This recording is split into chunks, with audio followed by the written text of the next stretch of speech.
के पॉडकास्ट में वो सॉल्यूशन लेके जाएगा अगर ये पूरा सुनेगा। जब मैं खुद डायबिटीज से गुजर रहा था, फैटी लिवर, मैं भी ओबीस था। कि ओबेसिटी है क्या चीज़? ओबेसिटी एक डिजीज है। अब ये मेरी बात बहुत इंपॉर्टेंट है। और ये आप तब बोल रहे हैं जब लिपोसक्शन जैसी चीज़ें हैं मार्केट में। राइट। क्या हम बॉडी वेट कम करने जा रहे हैं या हम बॉडी फैट कम करने जा रहे हैं? Body fat is not equals to metabolic health. एक गोली खा लो और वेट कम हो जाएगा। रस, रक्त, मांस, मेद, अस्थि, मज्जा, शुक्र, these are the 7 tissues of the human body. हम लगे हैं एक दौड़ में, रैट रेस है ये। हमें यहाँ पर ये समझना है कि ओबेसिटी होती क्यों है। क्योंकि वही दाल रोटी खा के एक व्यक्ति सही है और वही दाल रोटी खा के किसी का वजन बढ़ रहा है। अगर मेटाबॉलिज्म अच्छा है तो वेट लूज जल्दी होगा। तो क्या मेटाबॉलिज्म का बिगड़ जाना ही सीधा सीधा ओबेसिटी है? नहीं। क्या इस वजह से कैलोरीज काउंट करना अपना इम्पोर्टेंट है? नहीं। फाइट एंड फ्लाइट मोड पे बॉडी को डाल देगा, that is sympathetic nervous system. Modi ji तो 4 ही घंटे सोते हैं, वो कैसे इतना मेंटेन करके रखे हैं फिर? भारत योग भूमि है, बाकी सब भोग भूमियाँ हैं। जो एक बारी खाए वो योगी, जो 2 बारी खाए वो भोगी, जो 3 बारी खाए वो रोगी। और हम लोग महारोगी हैं। More the insulin, more the obesity. और फैट कितना इम्पोर्टेंट है? जितना प्रोटीन है क्या उतना है? The master of metabolism and energy is. कैसे पता चलेगा हमारा लिवर गड़बड़ है? कोई दवाई, कोई ट्रीटमेंट, कोई पैथी, कोई थेरेपी, कोई पर्सन, कोई डॉक्टर आपको ठीक कर सकता है। एक्चुअली नहीं। लोग जिम जाते हैं और सोचते हैं कि हम प्रोटीन खाएंगे तो उससे बॉडी बन जाएगा। बॉडी बनती है कार्बोहाइड्रेट से। हेलो दोस्तों, welcome to Bharti talk show. क्या आपने ओबेसिटी वर्ड सुना है? कभी कभी हम कहते हैं कि वजन बढ़ना जो है हमारे शरीर का मोटापा है। क्या ये सच है, या इसके पीछे stress, emotion, bad lifestyle, bad sleep जैसे टर्म्स भी हो सकते हैं? कुछ लोग को कहते हुए सुना होगा आपने कि कम खाओ और वर्कआउट ज़्यादा करो और आपका वेट लूज हो जाएगा। क्या ये सच में इतना सिंपल है, या फिर इसके पीछे बहुत सारे ऐसे रूट कॉज हैं जिसके बारे में हम कभी ध्यान ही नहीं देते? और अगर ये इतना सिंपल होता तो दुनिया में काफ़ी सारे लोग जो वेट गेन से, ओबेसिटी से स्ट्रगल कर रहे हैं, ऐसा नहीं होता। क्या ये जेनेटिक है या फिर बैड ईटिंग हैबिट्स है? इन सारे सवालों का जवाब देने के लिए आज जो हमारे एक्सपर्ट हैं वो लाइफस्टाइल, वेलनेस और हेल्थ कोच है। He is founder of Saptakosh. And welcome to Bharti talk show, Sikandar ji. Thank you Bharti ji. कैसे हैं आप? बहुत अच्छे हैं, बहुत अच्छे हैं। थैंक यू, आपने मुझे अपने शो में इनवाइट किया। Thank you so much Sikandar ji, इतना टाइम निकालने के लिए हमारे शो के लिए। और सबसे पहले मैं जानना चाहूँगी कि आपने ये जर्नी कहाँ से स्टार्ट की?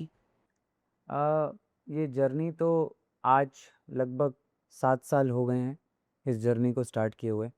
और ये जर्नी वहाँ से शुरुआत हुई जहाँ पे ठोकर लगी। ओके। हम कहते हैं ना कि बिना गिरे कोई उठना नहीं सीखता है। ट्रू। बस ये ठीक वैसा ही है।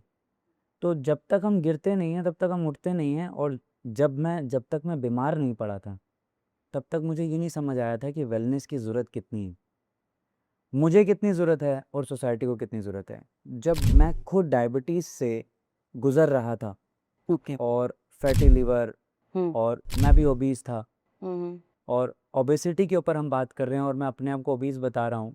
आप सभी को देख करके लगेगा कि भाई ओबीस जैसी हालत तो नहीं लग रही है, कितना ओबीस रहे होंगे। तो ओबेसिटी होती क्या है उसको जब हम समझेंगे तब आप मेरी ओबेसिटी को समझ पाएंगे कि मैं किस स्थिति में था। तो इस तरह की कई सारी सिचुएशंस थी मेरे साथ, और मन में ये विचार था कि क्या ऐसे ही लाइफ चलेगी? एक कम एज में इतनी सारी प्रॉब्लम्स और इतना सब कुछ, ये ऐसे ही चलता रहेगा क्या?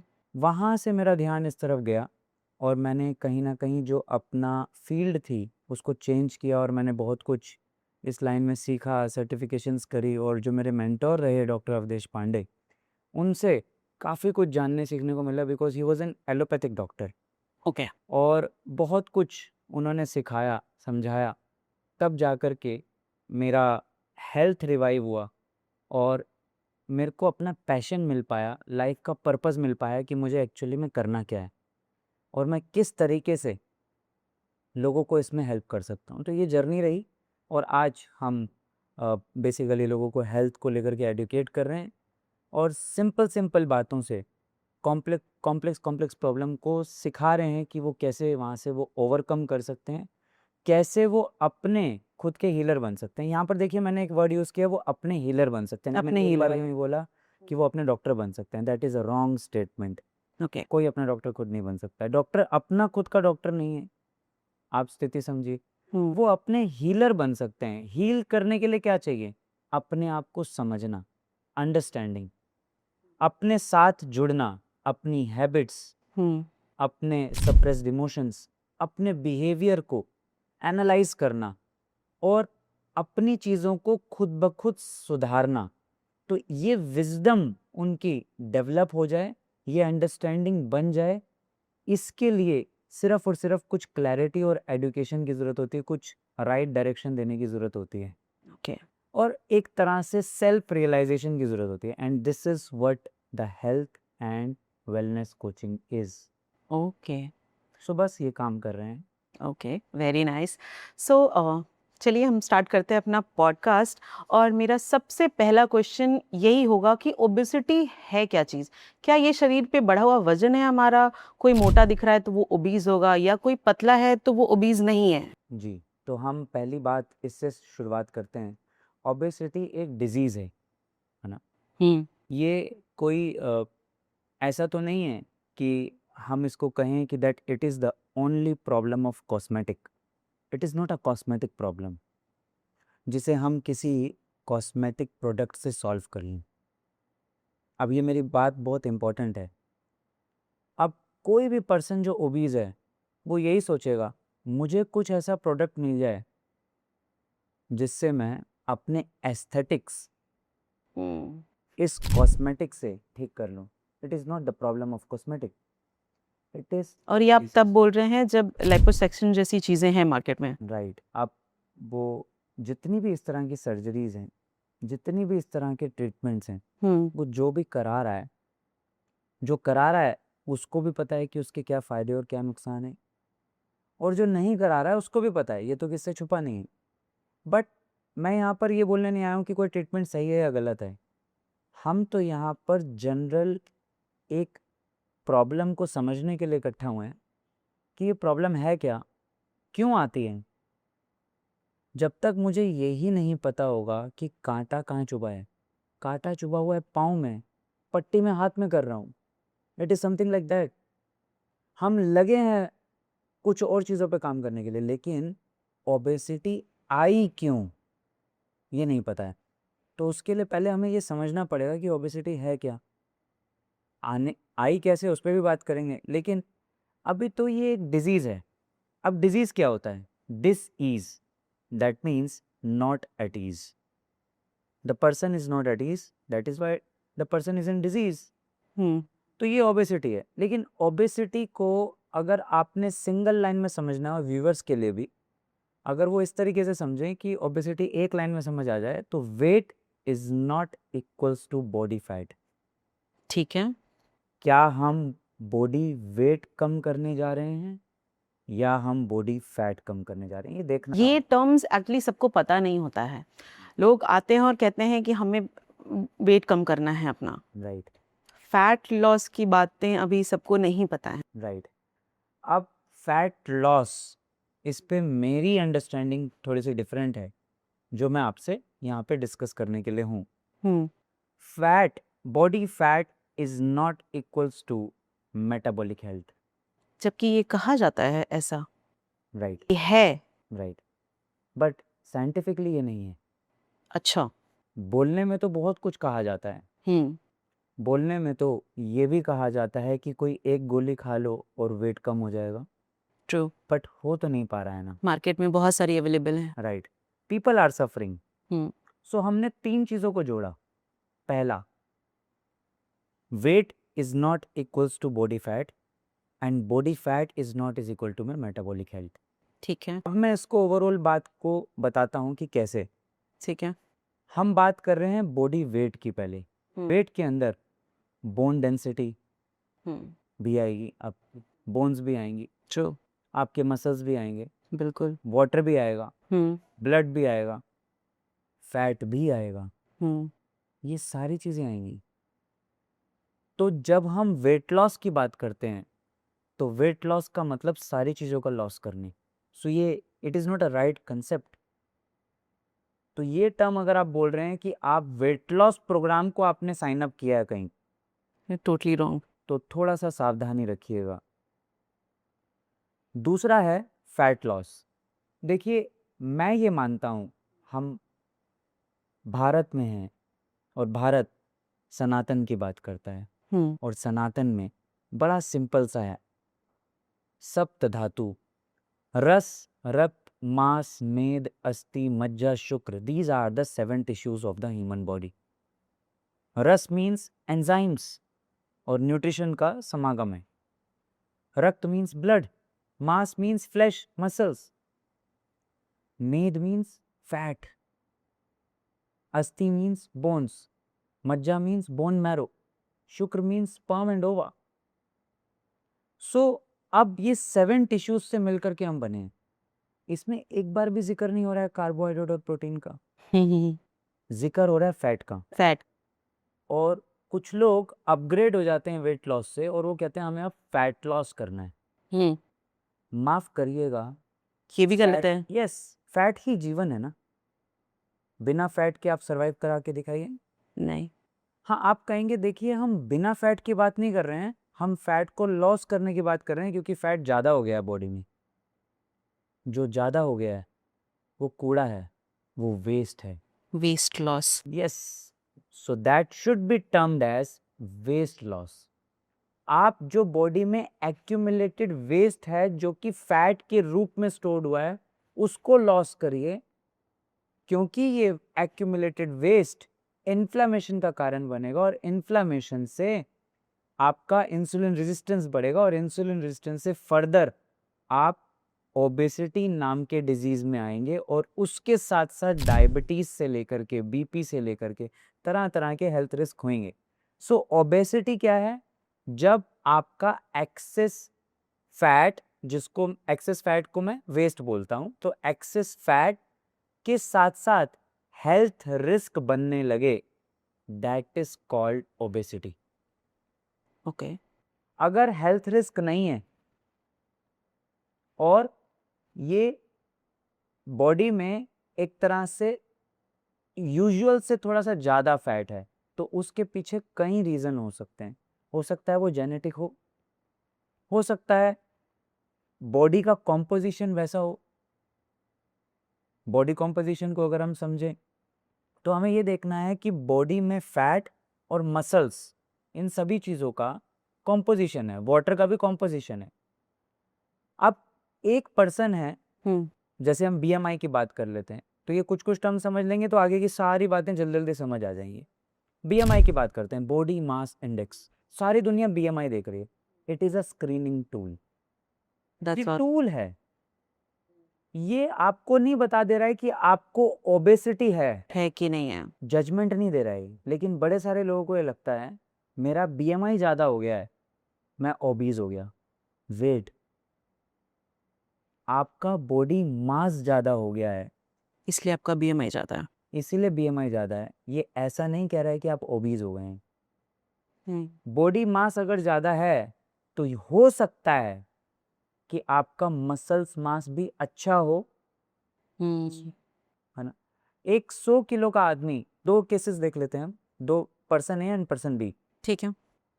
दोनों का जो वजन है 100 kg है, दोनों का BMI सेम आएगा। अगर हाइट सही है, सेम है और दोनों का वजन बराबर है, दोनों का BMI सेम आएगा। लेकिन एक ने अपने मसल्स बहुत अच्छे से बिल्ड करे हुए हैं और एक पर्सन के मसल्स बहुत कम हैं लेकिन ओवर एक्यूमुलेटेड फैट है, साथ में कुछ हेल्थ रिस्क भी हैं। तो जो पर्सन बी है जिसकी बॉडी में मसल मास कम है, इसको तो हम कहेंगे कि भाई ये ओबेसिटी वाला है, हेल्थ रिस्क भी हैं क्योंकि। लेकिन पर्सन ए जो कि एथलीट है, मसल मास बहुत अच्छा है लेकिन वेट भी है, तो उसका वेट मेंटेन है and there is no health risk with that. वो ओबीज में तो ऑफ कोर्स नहीं आएगा, वो ओबेसिटी में नहीं आएगा।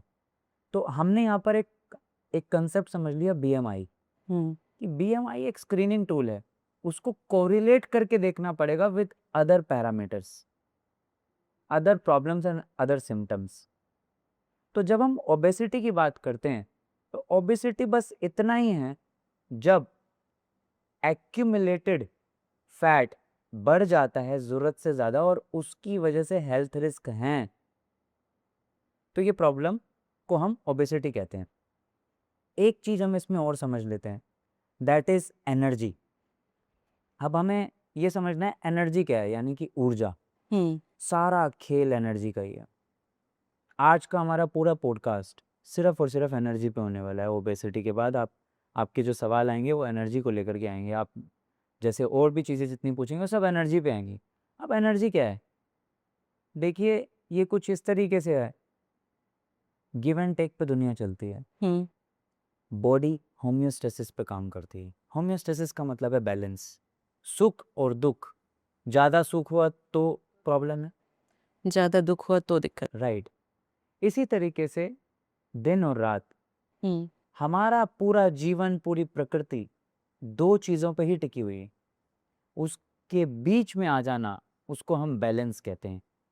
बॉडी बैलेंस में रहना चाहती है, एक्सट्रीमिटी में नहीं जाना चाहती है, ना राइट में ना लेफ्ट में, बैलेंस में रहना चाहती है।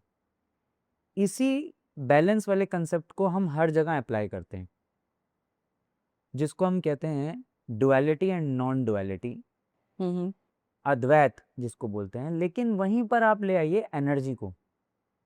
एनर्जी ज़्यादा हो जाना, एनर्जी बिल्कुल कम हो जाना, और तीसरा है एनर्जी बैलेंस रहना। बैलेंस रखना बड़ा ज़रूरी है। अगर एनर्जी बैलेंस रहेगी तो ओबेसिटी नाम का डिजीज़ नहीं होगा। अब अगर एक व्यक्ति मोटा है, वो कैसे फाइंड आउट करे कि वो ओबीज है या नहीं है, और एक पतला व्यक्ति कैसे ये फाइंड आउट करे कि मैं ओबेसिटी में नहीं आता? राइट। तो देखिए, उसको अपने आप से पूछना है कि मेरा एनर्जी लेवल कैसा है, पहला। दूसरा, मेरी एपेटाइट कैसी है, मेरा गट कैसा है। तीसरा, मेरी नींद कैसी है। चौथा, मेरी मूवमेंट कैसी है, बॉडी मूवमेंट। पांचवा, उसको देखना है कि मेरा एनवायरनमेंट कैसा है।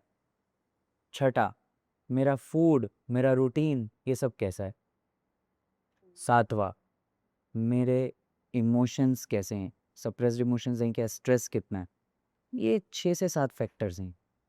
अगर ये सब कुछ सही है, साथ में आपके जो हेल्थ चेकअप हैं वो ऐसा कोई हेल्थ रिस्क नहीं बता रहे हैं, वो नहीं बता रहे हैं कि आपको डायबिटीज़ है, बीपी है, कोई मेटाबॉलिज्म इशू है, कोई हेल्थ चैलेंज है, अगर नहीं बता रहे हैं, and if you are feeling good, if you are healthy, और साथ के साथ आपका मसल मास भी सही है, देयर इज़ नो वरी। आप क्यों पीछे पड़े हैं कि मैं तो दूसरे के साथ कॉम्पीट करके पतला होके ही दिखाऊंगा। हम लगे हैं एक दौड़ में, रैट रेस है ये, तो हमें इस रैट रेस से बाहर आना होगा। और सवाल ये नहीं है, मैं एक सवाल ये दे देता हूँ आपको, बार बार वहीं पर आइए, जो इस पॉडकास्ट को सुन भी रहे हैं, मेरा उनसे भी यही सवाल है, बार बार वहीं आइए। अगर ओबेसिटी हो गई है, क्या होती है मैंने बता दिया। अगर हो भी गई है, सवाल ये पूछिए क्यों हुई। ये सवाल कोई पूछता नहीं है, ये प्रॉब्लम। ये सही बात है, ये आप एकदम सही बोल रहे हैं कि कोई पूछता नहीं है। क्योंकि आप मान लीजिए, मैं ही कोई दवा लेने जाऊं, कोई डाइट प्लान लेने जाऊं या कुछ भी लेने जाऊं, तो मुझसे कोई ये नहीं पूछेगा कि आप ओबीज हुए क्यों, रीज़न क्या था। वो मुझसे 3-4 टर्म्स हैं, आपको क्या पीसीओडी है, थायराइड है, बीपी है, कोई इंजरी है, इसके अलावा वो छठा क्वेश्चन आता नहीं है कभी भी। राइट। और फिर वो आपको एक पकड़ा देंगे पेज और आप फॉलो करिए। राइट।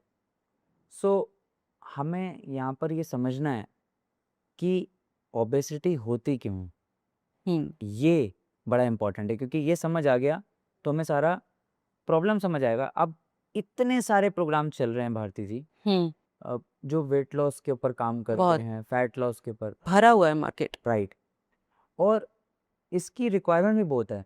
एंड मैं कहूँ तो जो लोग ओबीज हैं, कहीं ना कहीं उसमें से बड़े सारे लोग शिकार हैं बॉडी शेमिंग के भी। उनको ऐसा लगता है, उनको कोई बॉडी शेमिंग करे भी ना, वो अगर सोसाइटी में जाके खड़े होते हैं तो उनको अपने आप को देख करके शेम होती है। और सबसे बड़ी प्रॉब्लम पता है क्या है? इस वजह से वो इमोशनली बहुत लो हो जाते हैं, वीक हो जाते हैं।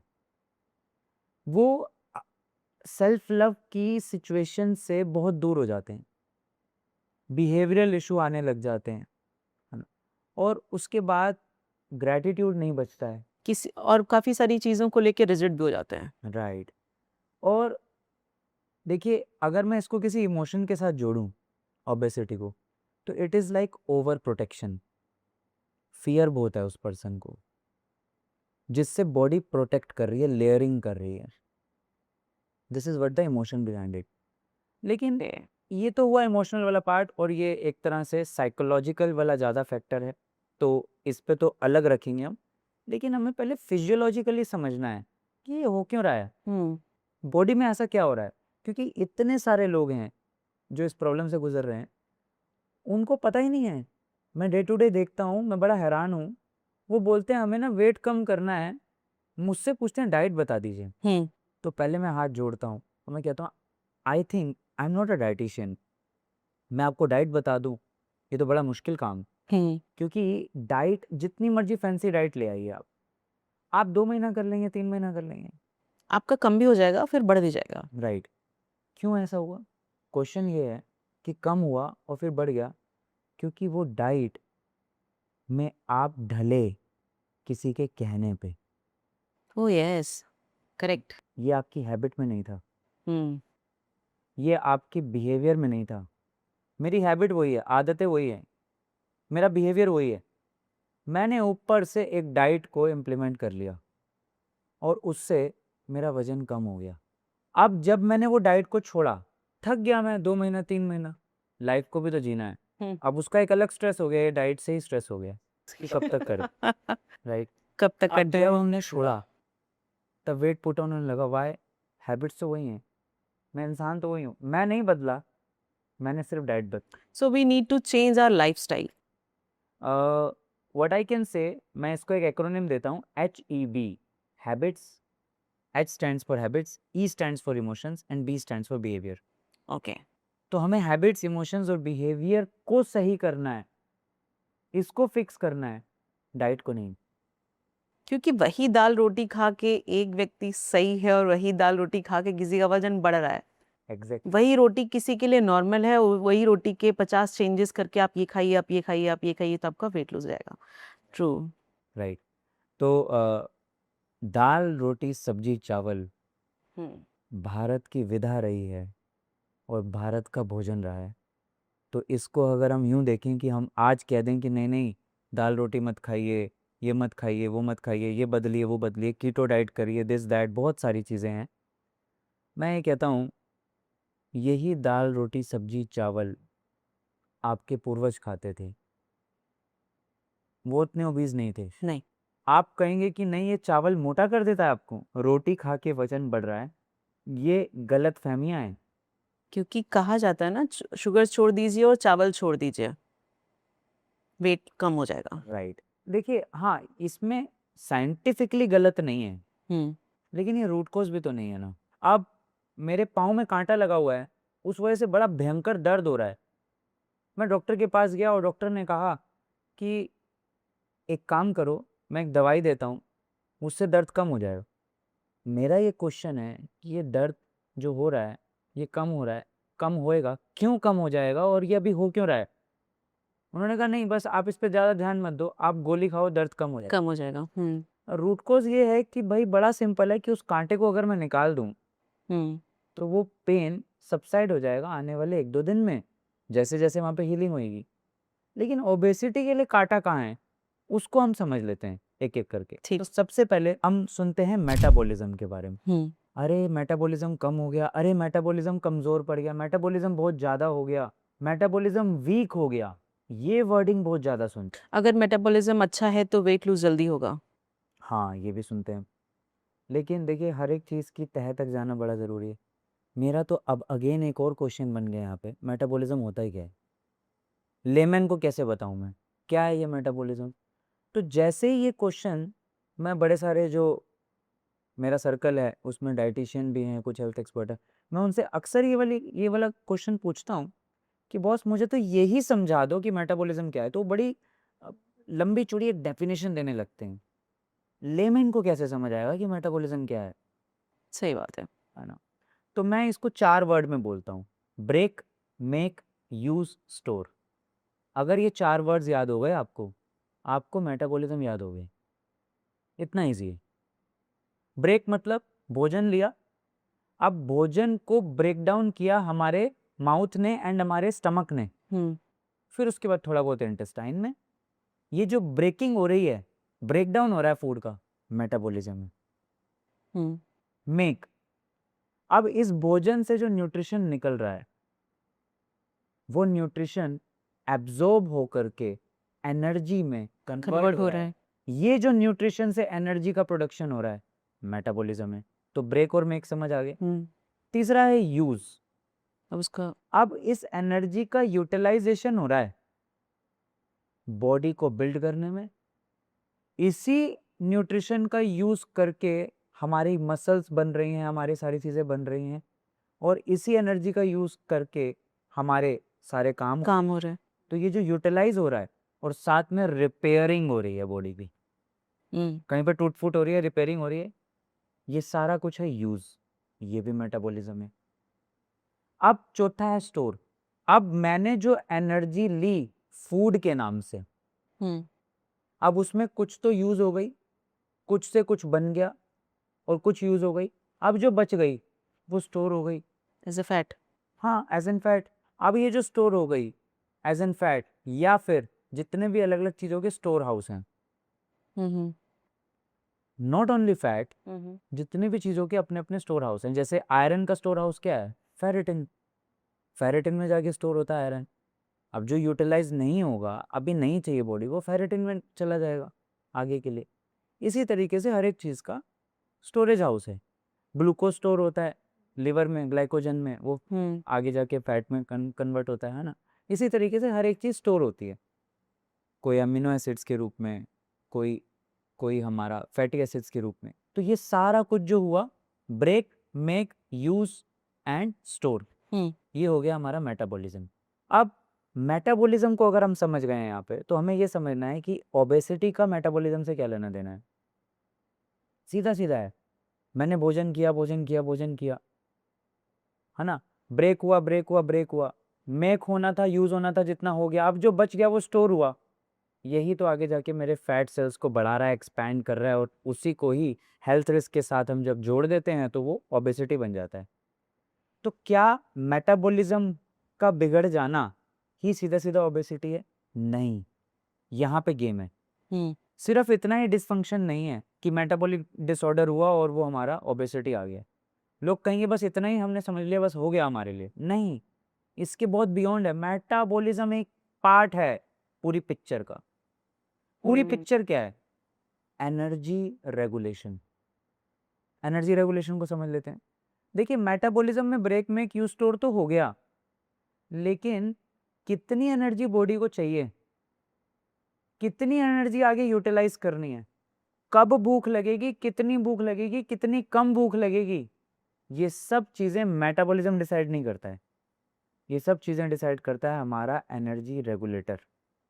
क्या इस वजह से कैलोरीज काउंट करना अपना इम्पोर्टेंट है? नहीं, कैलोरी का सिद्धांत फियर डेवलप कराता है।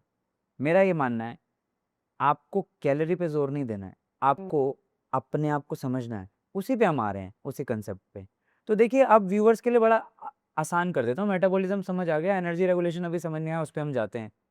जैसे हमारे घर में एसी है। अब एसी में, अब ये जो पूरा एसी का जो सिस्टम है, उसके अंदर एक होता है थर्मोस्टेट। थर्मोस्टेट क्या होता है? हम रिमोट से बदलते हैं ना भारतीय जी टेम्परेचर बदल। अब ये जो टेम्परेचर हम बदल रहे हैं, इसे हम थर्मोस्टेट कहते हैं। आप वहां पे सेट करते हैं कि मेरे को बाहर तो 40 डिग्री है टेम्परेचर, मेरे को कमरे का 25 डिग्री चाहिए, राइट? अब जब आप 25 डिग्री सेट करते हैं, दैट इज एनर्जी रेगुलेशन। ठीक, आपने सेट किया कि कितना करना है। अब पूरा एसी, उसका कंप्रेसर एंड एवरीथिंग काम करता है उस रेगुलेशन के बेस पे, और वो जोर लगाता है। अच्छा, अगर 25 की जगह 30 होगा तो कम जोर लगाएगा, ठीक है।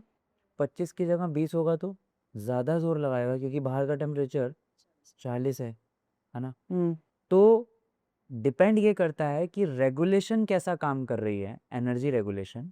एनर्जी रेगुलेशन के बेस पे ही मेटाबॉलिज्म काम करता है, और हम मेटाबॉलिज्म पे सीधा काम करने जा रहे होते हैं कि एसी खराब हो गया। नहीं नहीं नहीं, आपने टेम्परेचर सेट किया, उस हिसाब से काम कर रहा है। अब आपको कंसेप्ट क्लियर हो रहा होगा, है ना। अब इसमें ही हम आगे चले जाते हैं, एनर्जी रेगुलेशन क्या है। एनर्जी रेगुलेशन को हम जो है 3 वर्ड से समझेंगे, सिग्नल्स, इन और आउट। सिग्नल इन और आउट समझ गए, आप एनर्जी रेगुलेशन समझ गए, और आप उससे उसको मेटाबॉलिज्म से जोड़ेंगे, आप पूरा का पूरा फंडा समझ जाएंगे कि हमारा मैक्सिमम लोगों को ओबेसिटी क्यों होता है। सिग्नल्स क्या है?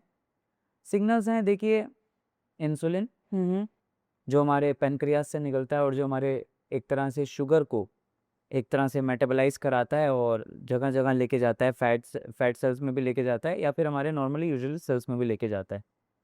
इंसुलिन का कैसा चल रहा है हिसाब किताब। फिर उसके बाद हमारा ग्रेलिन, लेप्टिन, ये हॉर्मोन्स है। ग्रेलिन क्या है? हंगर हार्मोन, मुझे भूख कितनी लग रही है, ये ग्रेलिन हार्मोन पर डिपेंड करता है। अब ग्रेलिन हार्मोन ज़्यादा होगा, मुझे भूख ज़्यादा लगेगी, ज़्यादा भूख लगेगी, ज़्यादा खाऊंगा तो ज़्यादा एनर्जी प्रोडक्शन, ज़्यादा एनर्जी प्रोडक्शन तो ज़्यादा स्टोरेज। इसमें मेटाबॉलिज्म क्या करेगा? मेटाबॉलिज्म अपना काम कर रहा है, काम कर रहा है उसका। हाँ, उसको फूड मिला है, उसको मेटाबॉलाइज करना ही करना है। नहीं, मेटाबॉलिज्म ऐसा हो गया वैसा हो गया, मेटाबॉलिज्म की गलती नहीं है, आप कहेंगे कि ग्रेलिन की गलती, आगे समझेंगे। दूसरा लेप्टिन। लेप्टिन क्या है? लेप्टिन है हमारा fullness and satisfaction hormone. Satisfaction का मतलब क्या है? संतुष्टता। मैंने थोड़ा सा खाना खाया और मेरा पेट भर गया, मैंने बहुत ज्यादा खाया तब भी पेट नहीं भर रहा, ये कौन डिसाइड करता है? Leptin hormone. कहाँ से निकलता है ये? फैट सेल से।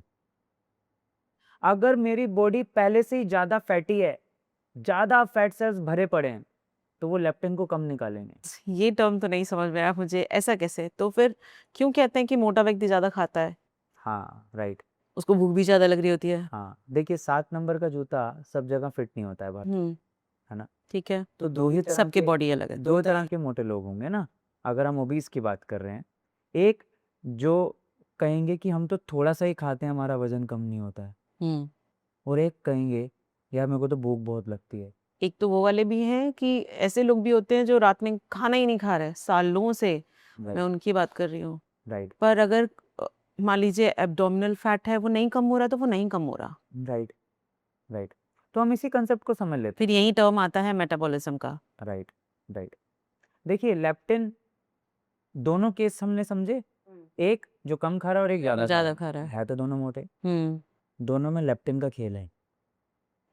एक में लेप्टिन ज्यादा रिलीज हो रहा है, एक में कम रिलीज हो रहा है। एक में ज्यादा क्यों रिलीज हो रहा है जबकि वो मोटा है? तब भी अभी फैट सेल्स के पास कैपेसिटी है टू एब्जॉर्ब। यस, और फैट लेने की। ठीक है, ऐसा क्यों?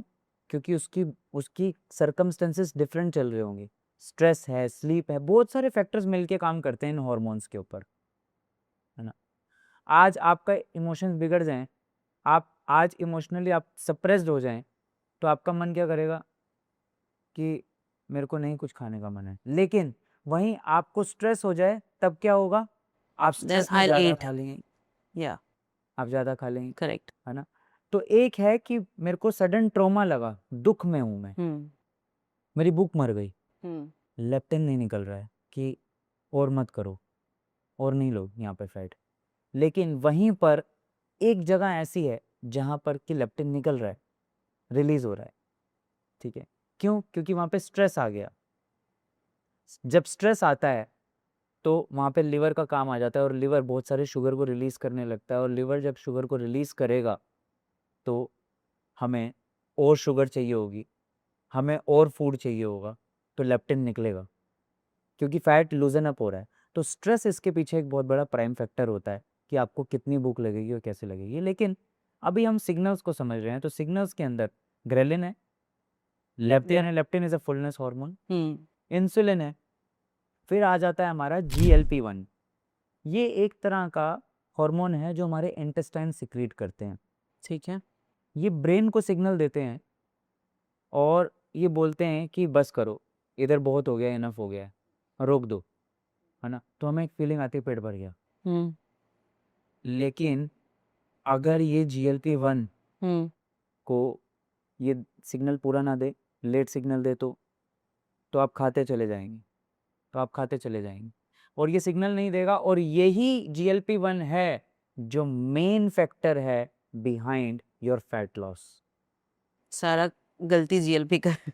गलती तो नहीं कहूंगा मैं, एवरीथिंग इज डिवाइन। क्यों आपने बोला ब्रेन को टाइम से सिग्नल ना भेजे?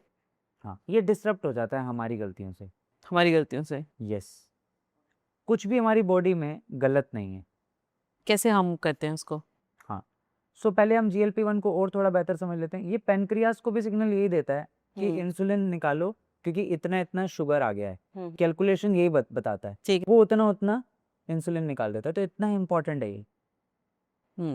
अब जितनी मेडिसिन बनती हैं जो फैट लॉस वेट लॉस के लिए दी जाती है, वो GLP-1 को बढ़ा देती हैं।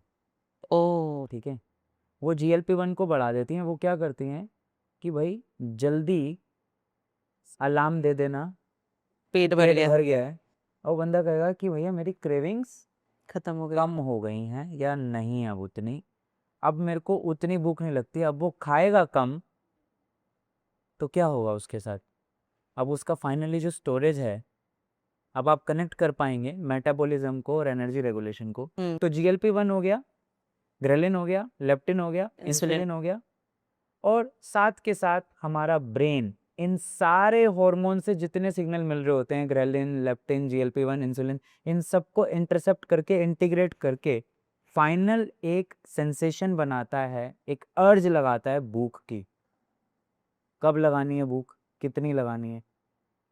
तो this is all called signals. एक ये भी चीज़ है कि अभी जैसे मैं काम कर रही हूँ तो मुझे भूख नहीं लगेगी, मैं खाली बैठी हूँ, बिना मतलब की भूख लगेगी।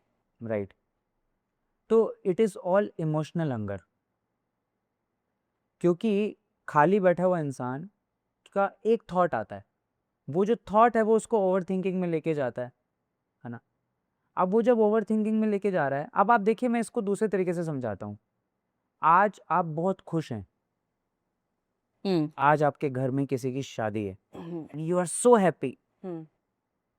आपको सब लोग आके कह रहे हैं, अरे थोड़ी देर थम जाओ, कुछ खा भी लो। नहीं खा रहे होते। आप क्या कहेंगे? हाँ, आप एंजॉय करिए, ट्रू। I am good. मैं यहाँ पे जोड़ रहा हूँ हैप्पीनेस को और स्ट्रेस को। आप दुनिया की कोई प्रॉब्लम बोलिए, क्योंकि मेरी ऑर्गेनाइजेशन का नाम है सप्तकोश। सप्तकोश मीन्स अनोमय कोश, प्राणमय कोश, मनोमय कोश, विज्ञानमय कोश और आनंदमय कोश। 5 कोश उसमें पहले ही आ जाते हैं। ठीक है। जो 5th कोश है, दैट इज आनंदमय कोश, that is a bliss body. Her problem का आंसर ब्लिस में है, आनंद में। अगर आप हैप्पीनेस में हैं तो आप प्रॉब्लम से बाहर आने लगेंगे। GLP-1 लंबा हो जाएगा, एक्सटेंड करने लगेगा, आपको क्रेविंग्स नहीं होंगी। लेकिन वहीं अगर आप स्ट्रेस में हैं तो GLP-1 डिसरप्ट हो जाएगा, ग्रेलिन डिसरप्ट हो जाएगा, लेप्टिन डिसरप्ट हो जाएगा, इंसुलिन रेजिस्टेंस और बढ़ जाएगा, ज़्यादा शुगर बॉडी में बढ़ जाएगी, इंसुलिन मजबूर हो जाएगा उस शुगर को उठा के फैट सेल्स में डालने के लिए।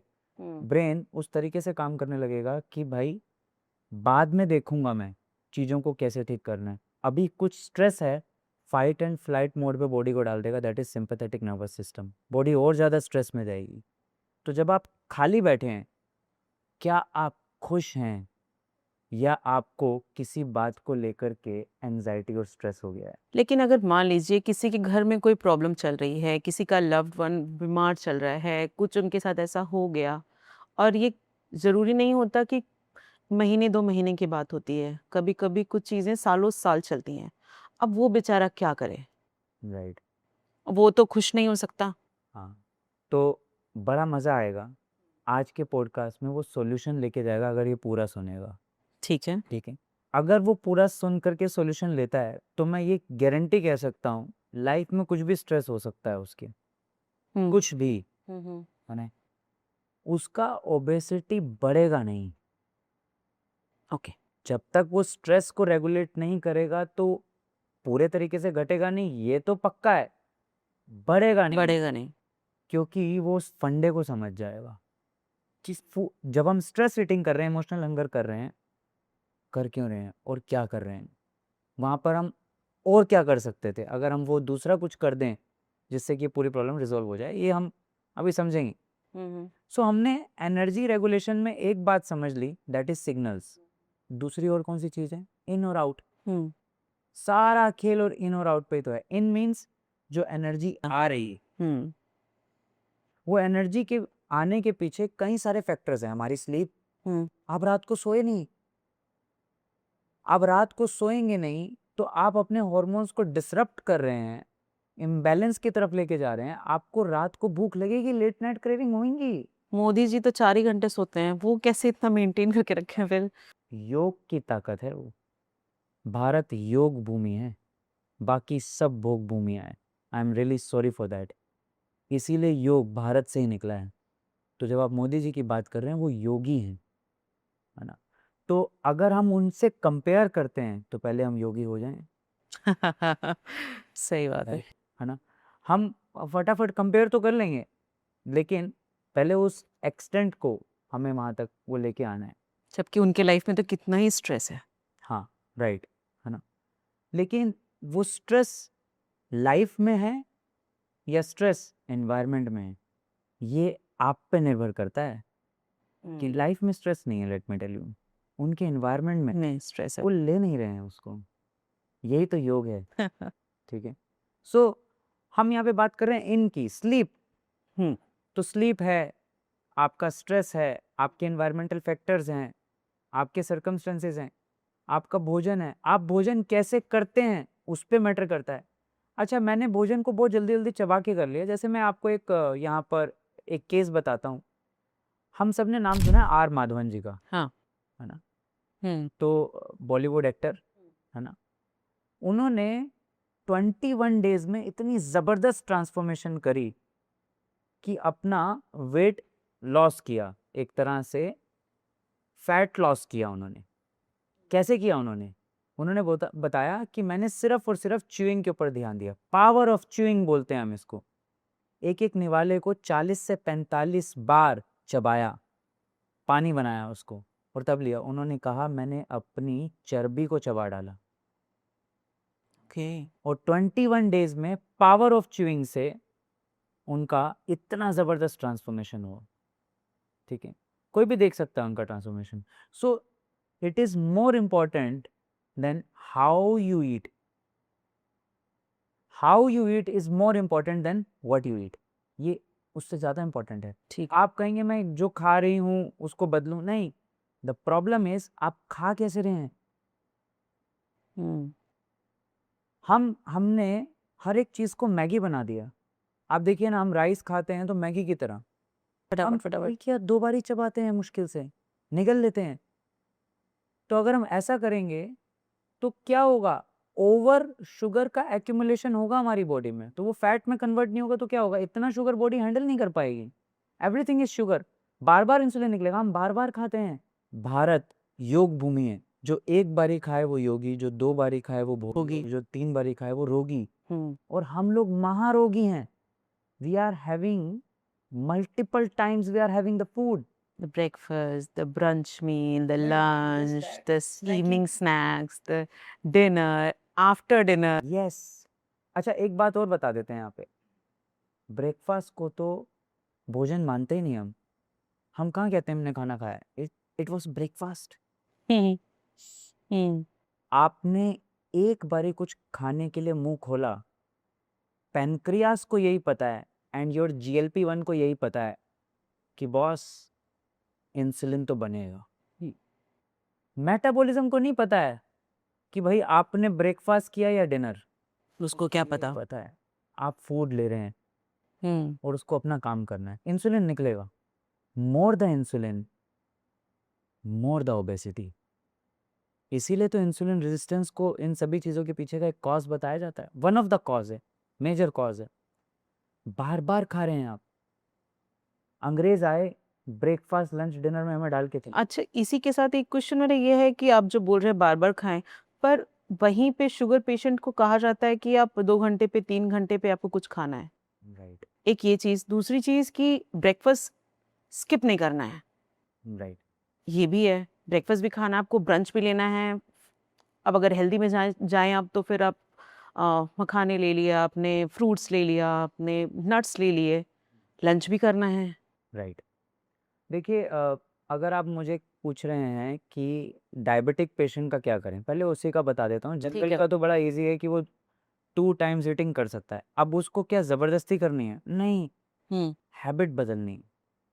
इसी को लेकर के हम कोचिंग देते हैं कि आपकी हैबिट बदलेगी तो आपका रूटीन अपने आप सेट होगा। देखिए जो चीज़ भारती जी हमें करनी पड़ेगी हम्म वो टेम्परेरी है। ठीक है, आज आप जोर लगा के करेंगे किसी के कहने पे, कल को आप वहीं के वहीं।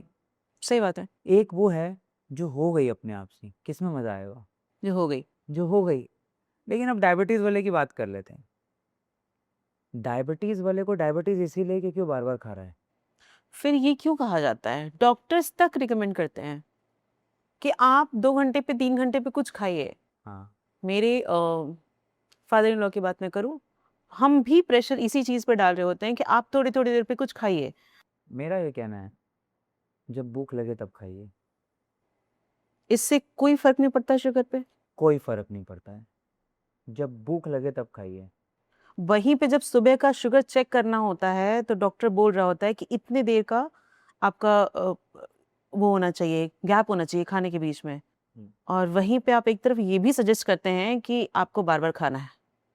देखिए मैं इसमें डॉक्टर्स के अगेंस्ट नहीं हूँ, मैं किसी को यहाँ पे ऑफेंड नहीं कर रहा हूँ। मैं हेल्थ एडुकेटर हूँ, उसी के बेस पे आपको बता रहा हूँ कि आप जब भोजन तभी करें जब आपको भूख लग रही है।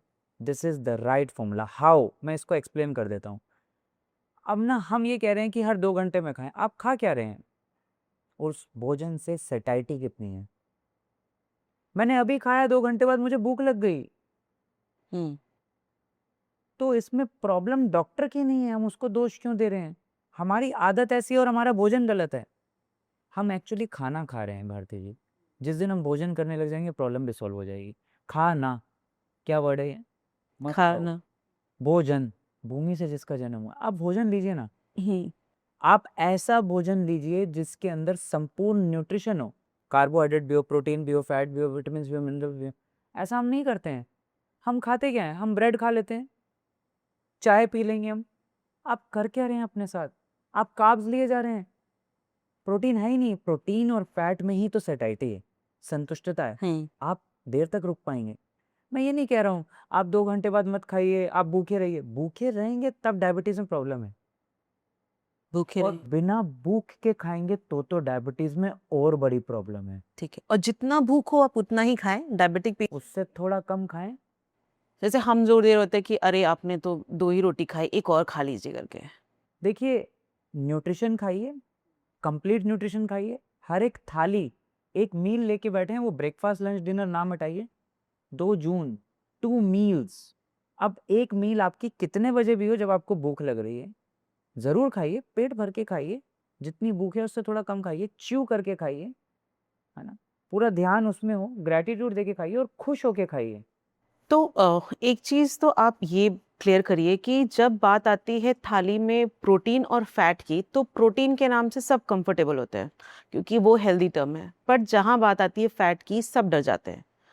और मैं चाहती हूँ कि आप ये मेरे व्यूअर्स को भी एक्सप्लेन करें कि फैट कितना इम्पोर्टेंट है। बात घी की हो और किसी भी बटर की हो, चीज़ की हो, लोग थोड़ा डर जाते हैं। अब इसमें क्या हेल्दी है और क्या अनहेल्दी है जो हम ले सकते हैं, और फैट कितना इम्पोर्टेंट है, जितना प्रोटीन है क्या उतना है? बिल्कुल। और जब फैट की बात आई है, फैट ही है जो सब कुछ है। फैट के बियॉन्ड कुछ है नहीं। जैसे मैंने सप्त धातु के बारे में बताया था, हमारा ब्रेन का जो कॉम्पोजिशन है वो फैट से ही है। 60 to 70% फैट है वो। उसके बाद हमारी पूरी बॉडी में स्किन के नीचे क्या है? पूरा फैट है। हमारे ऑर्गन्स के आसपास क्या है? विसरल फैट है। हाँ। स्किन के नीचे सबक्यूटेनियस फैट है, और हमारे ऑर्गन्स के आसपास क्या है, विसरल फैट है। ये 2 तरह के फैट होते हैं अगर हम क्लासिफिकेशन में देखें तो। हमारे लिवर किस पे चलता है, फैट पे। हमारे हॉर्मोन्स कहाँ से सिक्रेट होते हैं, कैसे बनते हैं, फैट से। फैट से। सब कुछ ही फैट से चल रहा है। हमारे बॉडी का टेम्परेचर कैसे मेंटेन होता है, फैट से। हमारा कोलेस्ट्रॉल कहाँ से बनता है, फैट से। और कोलेस्ट्रॉल कोई बुरी चीज़ नहीं है, एनिमी नहीं है। और यही वो फैट है जो विटामिन डी को बनाने में मदद करता है। यही वो फैट है जो हमारे हेयर, हमारे स्किन, हमारी आईज, सभी चीज़ों को अगर सही रखवा रहा है, फैट है। तो फैट की ज़रूरत तो है। अब बात करते हैं हमारी थाली में कौन सा फैट होना चाहिए, कैसा होना चाहिए। देखिए, अगर आप किसी डिजीज़ से गुजर रहे हैं, कोई समस्या से गुजर रहे हैं, यूं कहूँ तो आपको थोड़ा कम, ज़रूरत से कम आपको ऑयल यूज़ करना चाहिए। अच्छा ऑयल यूज़ करना चाहिए, जैसे कच्ची घानी, या मैं बहुत सिंपल टर्म में कहूँ जो ईजिली मिल सकता है, वुड प्रेस्ड ऑयल यूज़ करने चाहिए। सरसों का तेल।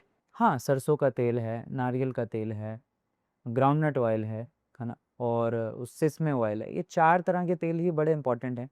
तो ये फैट हैं, नो डाउट। और घी। हाँ, तो मैं इसी पे ही आ रहा था, घी। देखिए, तेल एक तरफ है, अगर आप मुझसे घी की बात करेंगे तो मैं घी में कहूँगा देसी घी। हाँ। अब सारी दुनिया कहेगी हाँ हमारे घर पे है। हमने घी के आगे देसी जो जोड़ दिया, इसका सर्टिफिकेशन होना चाहिए आपके पास कि आपने जोड़ा कैसे, क्योंकि बदनाम हो गया देसी घी। देसी घी प्योर होना चाहिए। अगर प्योर देसी घी अगर आप ले रहे हैं, कच्चा ले रहे हैं, मैं ऐसा नहीं कहता हूँ कि बहुत सारा घी खाइए, लेकिन आपकी थाली में दाल ले रहे हैं तो दाल के ऊपर थोड़ा सा डालिए, आधा चम्मच रोटी पे लगाइए, है ना। अब ये नहीं है कि उसी घी में पराठे बना रहे हैं, पूड़ियाँ सेक रहे हैं। देखिए, ऐसा करने पे तो जो गाय है, देसी गौ माता है ना, वही भी उसको चक्कर आ जाएंगे, क्योंकि 30 लीटर दूध से हाँ। 1 किलो घी निकलता है। इतना दूध नहीं है, इतनी गाय नहीं है, आप उस घी के अंदर रेसिपीज बनाने में लगे हैं, मिष्ठान बनाने में लगे हैं। ये बहुत बड़ी प्रॉब्लम है। आप उसको मेडिसिन की तरह लीजिए। आज के युग में आधा चम्मच सुबह, आधा चम्मच रात को, 1 चम्मच से ज़्यादा आपका नहीं होना चाहिए। किसी को अगर कोलेस्ट्रॉल का प्रॉब्लम है तो वो भी घी ले सकता है। उसका कोलेस्ट्रॉल बेटर हो जाएगा। क्या बात कर रहे हैं आप? यस, कोलेस्ट्रॉल का प्रॉब्लम इन्फ्लेमेशन का प्रॉब्लम है। इन्फ्लेमेशन टर्म भी मुझे समझना है एक्चुअली। हाँ, ये है क्या और ये क्यों आता है? देखिए, ये जो बॉडी है ना भारती जी, ये डिवाइन है। इसमें ना कुछ सही है, ना ही कुछ गलत है, इसके बियॉन्ड है। Everything is divine. अब कोलेस्ट्रॉल की आप बात कर रहे हैं, तो कोलेस्ट्रॉल में हम क्या कहते हैं कि good cholesterol, bad cholesterol, yes. There is nothing called good and bad in this body. Everything is divine. आप देखिए ना, गुड किसको कहते हैं आप, एचडीएल को। बैड किसको कहते हैं, एलडीएल को। एलडीएल का फुल फॉर्म क्या है, लो डेंसिटी लिपोप्रोटीन। कहाँ आया इसमें कि कोलेस्ट्रॉल है, प्रोटीन है ये, इट इज ए लिपोप्रोटीन। कहाँ बोला इसमें। और उसके बाद आप आगे देखिए, एचडीएल, हाई डेंसिटी लिपोप्रोटीन। इसमें भी कोलेस्ट्रॉल नहीं है। नहीं, ये कैरियर हैं जो मुझे सुन रहे हैं लोग। आप गूगल ही कर लीजिए ना। पर इसी के साथ तो कहते हैं कि अगर बैड कोलेस्ट्रॉल आपका गड़बड़ आ रहा है तो आपके हार्ट अटैक के चांसेस होंगे और बॉडी में बहुत सारे ऐसे डिजीज हो जाते हैं इस वजह से। देखिए, ये ना डायरेक्ट नहीं है, इनडायरेक्ट है ये। ओके। अगर कोलेस्ट्रॉल बढ़ रहा है तो कोलेस्ट्रॉल को बना कौन रहा है, हम उससे पहले थोड़ा सा लास्ट वाले सेगमेंट को पूरा कर लेते हैं। ठीक है। हम इन के ऊपर थे, हम एनर्जी रेगुलेशन में इन के ऊपर हैं। इनमें हमने स्लीप देखा, हमने स्ट्रेस देखा, है ना। बहुत सारी चीज़ें मिल करके हमारा इन्वायरमेंट, हमारी फूड चॉइसेस, है ना, हमारा फूड लेने का तरीका, ये सारी चीज़ें प्रभावित करती हैं हमारी एनर्जी जो आ रही है उसको, कि कितनी एनर्जी होगी। एनर्जी आ गई, अब हमारा आउट क्या है? आप एनर्जी का इस्तेमाल कितना कैसे कर कर रहे रहे हैं। हैं? आप एनर्जी का इस्तेमाल नहीं कर रहे हैं, आपकी लाइफ सेडेंटरी है। Sitting is a new smoking. आप बैठे रहते हैं, आप खर्च नहीं कर रहे हैं, मतलब पैसे आ रहे हैं लेकिन आपका एक्सपेंडिचर कम है, खर्चे कम है। तो अब खर्चे कम होंगे तो बचत ज़्यादा होगी, ट्रू। है ना। तो ये सारा खेल आउट का है और ये एनर्जी रेगुलेशन है। अब जो आपने पूछा मैं उसको जोड़ता हूँ, इन सभी चीज़ों के पीछे चाहे वो मेटाबॉलिज्म है और चाहे वो एनर्जी रेगुलेशन है, the master of metabolism and energy is liver in our body. ठीक है। अब हमने ये समझ लिया कि मेटाबॉलिज्म क्या है और एनर्जी रेगुलेशन क्या है, लेकिन हमें ये भी तो समझना पड़ेगा एनर्जी को रेगुलेट करा कौन रहा है, मेटाबॉलिज्म करा कौन रहा है, इसका सेंट्रल पॉइंट कहाँ है, हेड ऑफिस कहाँ है इसका, लिवर। लिवर।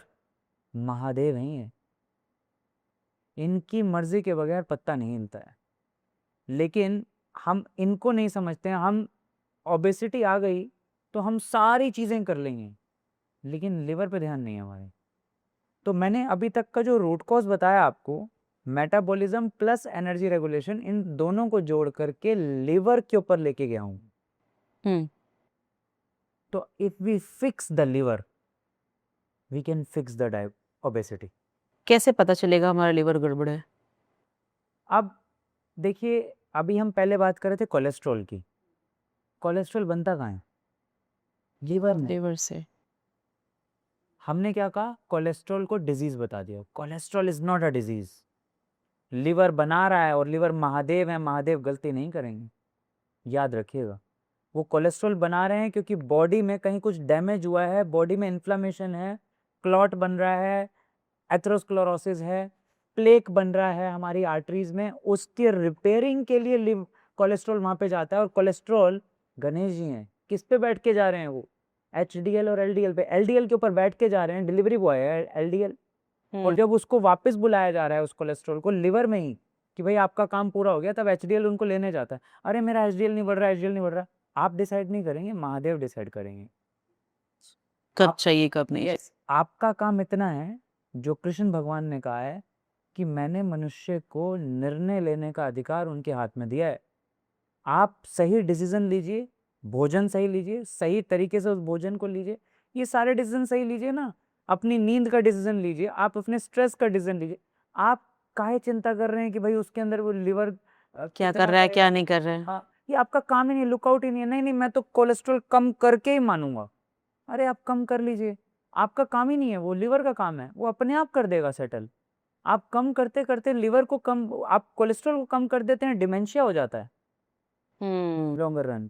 तो पूरा मेमोरी इश्यूज आने लगते हैं, तरह तरह के इश्यूज आने लगते हैं। आप कर क्या रहे हैं आप, मैं ये नहीं कह रहा हूँ कि कोलेस्ट्रॉल को मैनेज मत करिए, ठीक है करिए, लेकिन साथ में अपने लाइफस्टाइल को भी तो ठीक करिए कि आपको कोलेस्ट्रॉल के ऊपर रहने की जरूरत ही ना पड़े। बट आप वो नहीं करेंगे। आप क्योंकि एक बार ठीक कर लेंगे फिर हो जाएगा। राइट। तो जिस वजह से कोलेस्ट्रॉल को महादेव वहां पे भेज रहे हैं, आप उस कारण को हटाइए। हम उस कारण को नहीं हटाते हैं। तो अब लिवर को अगर हम इसको और समझे कि आप पूछ रहे थे कि कैसे पता चलेगा कि लिवर कि लिवर का इशू है।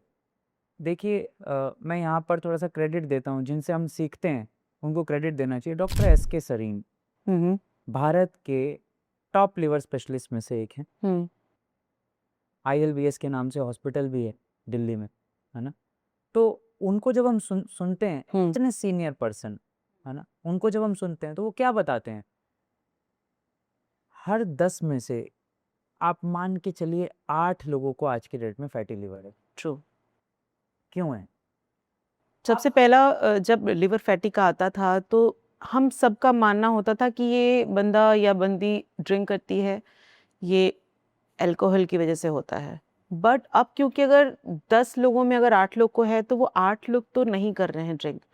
फिर दूसरा टर्म आता है कि मेडिसिन जो हमने ली हैं, काफ़ी फीमेल्स के अंदर अगर मैं बात करूं तो बात यहाँ आ जाती है कि प्रेगनेंसी, थ्रू आउट प्रेगनेंसी हमने इतनी मेडिसिन ली है, इस वजह से ऐसा हो गया, फैटी लिवर हो गया। बट अब मुझे वही समझना है कि क्या ये दोनों टर्म्स ही हैं या इसके बियॉन्ड भी कुछ है? हम इस पॉडकास्ट को थोड़ा पॉजिटिव तरफ रखेंगे। मैं ये तो नहीं बोलूँगा कि मेडिसिन की वजह से डायरेक्टली हो जाता है ना। मैं ये भी नहीं कहूँगा कि नहीं हो जाता है। हमें बीच का रास्ता निकालना है। आप मेडिसिन खा रहे होंगे और इस पॉडकास्ट को सुन रहे होंगे, आप खाइए मेडिसिन, मेडिसिन खा क्यों रहे हैं, उस कारण को फिक्स कर लीजिए। मेडिसिन की ज़रूरत बचेगी नहीं। जब उस मेडिसिन की ज़रूरत नहीं बचेगी तो अब मुझे कहीं पेन हो रहा है तो मैं तो मेडिसिन लूंगी ना। हाँ, तो पेन के ऊपर भी अभी मैंने पीछे एक पॉडकास्ट में बात करी थी, बहुत बात करी है। तो देखिए, पेन दवाई से ही जाएगा, ये कहाँ कहाँ से कहाँ लिखा है? अब मेरा हाथ कट गया है तो वो तो दवा से ही ठीक होगा ना। अब उस पे अगर हम बैंडेज नहीं लगाएं या फिर सर्जरी नहीं करें तो कैसे सही होगा? हाँ, ये बहुत एक डिस्कशन का मुद्दा है और यस, आपने सही कहा। तो अब मैं आप ही से उल्टा क्वेश्चन करता हूँ इसको लेकर के, तो आपको काफ़ी हद तक बात समझ आ जाएगी और फिर बाकी चीज़ें हम किसी और पॉडकास्ट में डिस्कस करेंगे पेन को लेकर के। लेट्स सपोज पेन हुआ, हम्म। तो पेन क्यों हुआ है? पहले तो ये हर एक चीज़ का पहले तो क्यों समझना है, वाई, है ना? पेन हुआ क्यों? क्या ऐसा हुआ? पेन बॉडी नहीं को चलिए मैंने ये समझ लिया कि मेरा दर्द कहाँ से आया। फिर दर्द तो अभी भी हो रहा है। राइट। तो उस कारण को ठीक करेंगे और थोड़ा सा हम नेचुरली उसको सबसाइड कर सकते हैं उस पेन को। Pain is a signal. जैसे ही अच्छा एक बात बताइए, मेरे पाँव में कांटा लगा हुआ है और वो दर्द हो रहा है मुझे। आप कह रहे हैं दर्द हो रहा है, मैं दवाई तो खाऊंगी ना, ये कैसी बात हुई? आप पहले कांटे को निकालिए, उसके ऊपर आप थोड़ा सा दवाई लगाना चाहते हैं लगा दीजिए, चल जाएगा एक बारी के लिए। लेकिन आप उस कांटे को निकालिए और परमानेंट उस पेन से बाहर आ जाएंगे आप कुछ टाइम में ही। लेकिन हम क्या कर रहे हैं, हम पेन के सिग्नल को ब्रेक कर रहे हैं, काट रहे हैं दवाई से। आप पेन किलर ले रहे हैं, ले लिया आपने, ठीक है, आपसे बर्दाश्त नहीं हुआ, आपने ले ली, लेकिन आपने उस कारण पे काम नहीं किया और आप पेन किलर्स लिए चले जा रहे हैं। ये आपने क्या किया? समझने वाली बात बस यहीं पर है। मैं किसी दवाई, किसी ट्रीटमेंट और किसी पैथी के अगेंस्ट नहीं बोल रहा हूँ। मैं उस रूट कॉज पे ध्यान लेके जाना चाह रहा हूँ कि आपको हुआ क्यों था, तो आप आपकी लाइफ तो बेटर हो जाएगी, आप वेलनेस की तरफ आ जाएंगे। सिर्फ इतना ही समझना है हमें हर केस में। अब लिवर के केस में अगर आप समझेंगे जो हम बात कर रहे थे, हर 10 में से 8 लोगों को फैटी लिवर है। कैसे? ये एक बड़ा आंकड़ा है। ये हम क्यों बोल रहे हैं? क्योंकि 5% से ज़्यादा अगर लिवर में फैट है, फाइब्रोस्कैन में पता चलता है, अल्ट्रासाउंड और एलएफटी में नहीं पता चलेगा। हाँ, फाइब्रोस्कैन एक गोल्ड स्टैंडर्ड टेस्ट है, अगर आप उसको कराएंगे 11% से ज़्यादा फैट को ही फैटी लिवर बोलता है, उससे नीचे को नॉर्मल बताता है। लेकिन मैं नहीं बोल रहा हूँ, भारत के टॉप लिवर स्पेशलिस्ट बोल रहे हैं कि 5% से ज़्यादा लिवर में फैट को फैटी लिवर कहा जाना चाहिए। लेकिन अगर आप 5% से ज़्यादा वाले फैट को फैटी लिवर पहले ही बोल देंगे तो परसेंट ठीक हो जाएगा। वो कुछ क्यों कराएगा? ये अवेयरनेस नहीं है। यही अवेयरनेस इतने बड़े टॉप डॉक्टर्स दे रहे हैं आज हमें। ये अवेयरनेस लेवल बढ़ रहा है। तो अब हमारा ये जो फैट का लेवल है ये बढ़ा हुआ है सबका। आप कहेंगे हम पता कैसे करें? देखिए, आप पता करने जाएंगे तो फाइब्रोस्कैन ही आंसर। दूसरा, आप इस चीज़ को देख सकते हैं कि 5% से ज़्यादा ना हो। और भी कई सारे रास्ते हैं इसमें। जैसे मैं कहता हूँ कि ट्राइग्लिसराइड डिवाइडेड बाय एचडीएल, इसका एक रेशो मिल जाता है हमारी लिपिड प्रोफाइल में जब हम टेस्ट कराते हैं। ट्राइग्लिसराइड डिवाइडेड बाय एचडीएल अगर ये 3 से ज़्यादा है रेशो, तो आप समझ लीजिए कि मेटाबॉलिक सिंड्रोम है और फैटी लिवर के चांसेस बहुत ज़्यादा हैं आपकी। ठीक। अगर ये कम है, मतलब ट्राइग्लिसराइड अगर मेरा 200 है और मेरा एचडीएल 100 है या 80 है, 90 है ना, ये मेरा कम है, तो कहीं ना कहीं मेरा वैसे वाला इशू उतना नहीं है। लेकिन अगर ये मेरा 3 से ज़्यादा हो रखा है तो हमें घबराने की ज़रूरत है। तो इस तरह की कुछ कुछ चीज़ें देख के, जैसे अगर इंसुलिन रेजिस्टेंस है तो फैटी लिवर पक्का है ना। आप अपने एक फीता ले लीजिए, आप अपनी कमर को साइज को नाप लीजिए और अपनी जो है 100 से उसको एक तरह से माइनस करिए, है ना, अपने वेट को। उसके अकॉर्डिंगली अगर आप अपने वेस्ट साइज को देखेंगे तो उससे भी पता चल जाता है। बड़े सारे ऐसे पैरामीटर्स हैं, हम उस पर बहुत ज़्यादा डिटेल डिस्कशन नहीं कर रहे हैं, लेकिन आपको ऐसा करके पता चल सकता है कि फैटी लिवर है या नहीं है। है ना। और आपका मेटाबॉलिज्म कैसा है, आपका एनर्जी लेवल कैसा है, आपका एब्डोमिनल फैट कैसा है ना, ये सारी चीज़ें आपको बताती हैं कि फैटी लिवर है या नहीं है। लेकिन ये मैक्सिमम सभी को है। अब इसके अंदर हमें एक कंसेप्ट और समझ लेना है। जो लोग पतले हैं क्या वो हेल्दी हैं इस पूरी बातचीत में?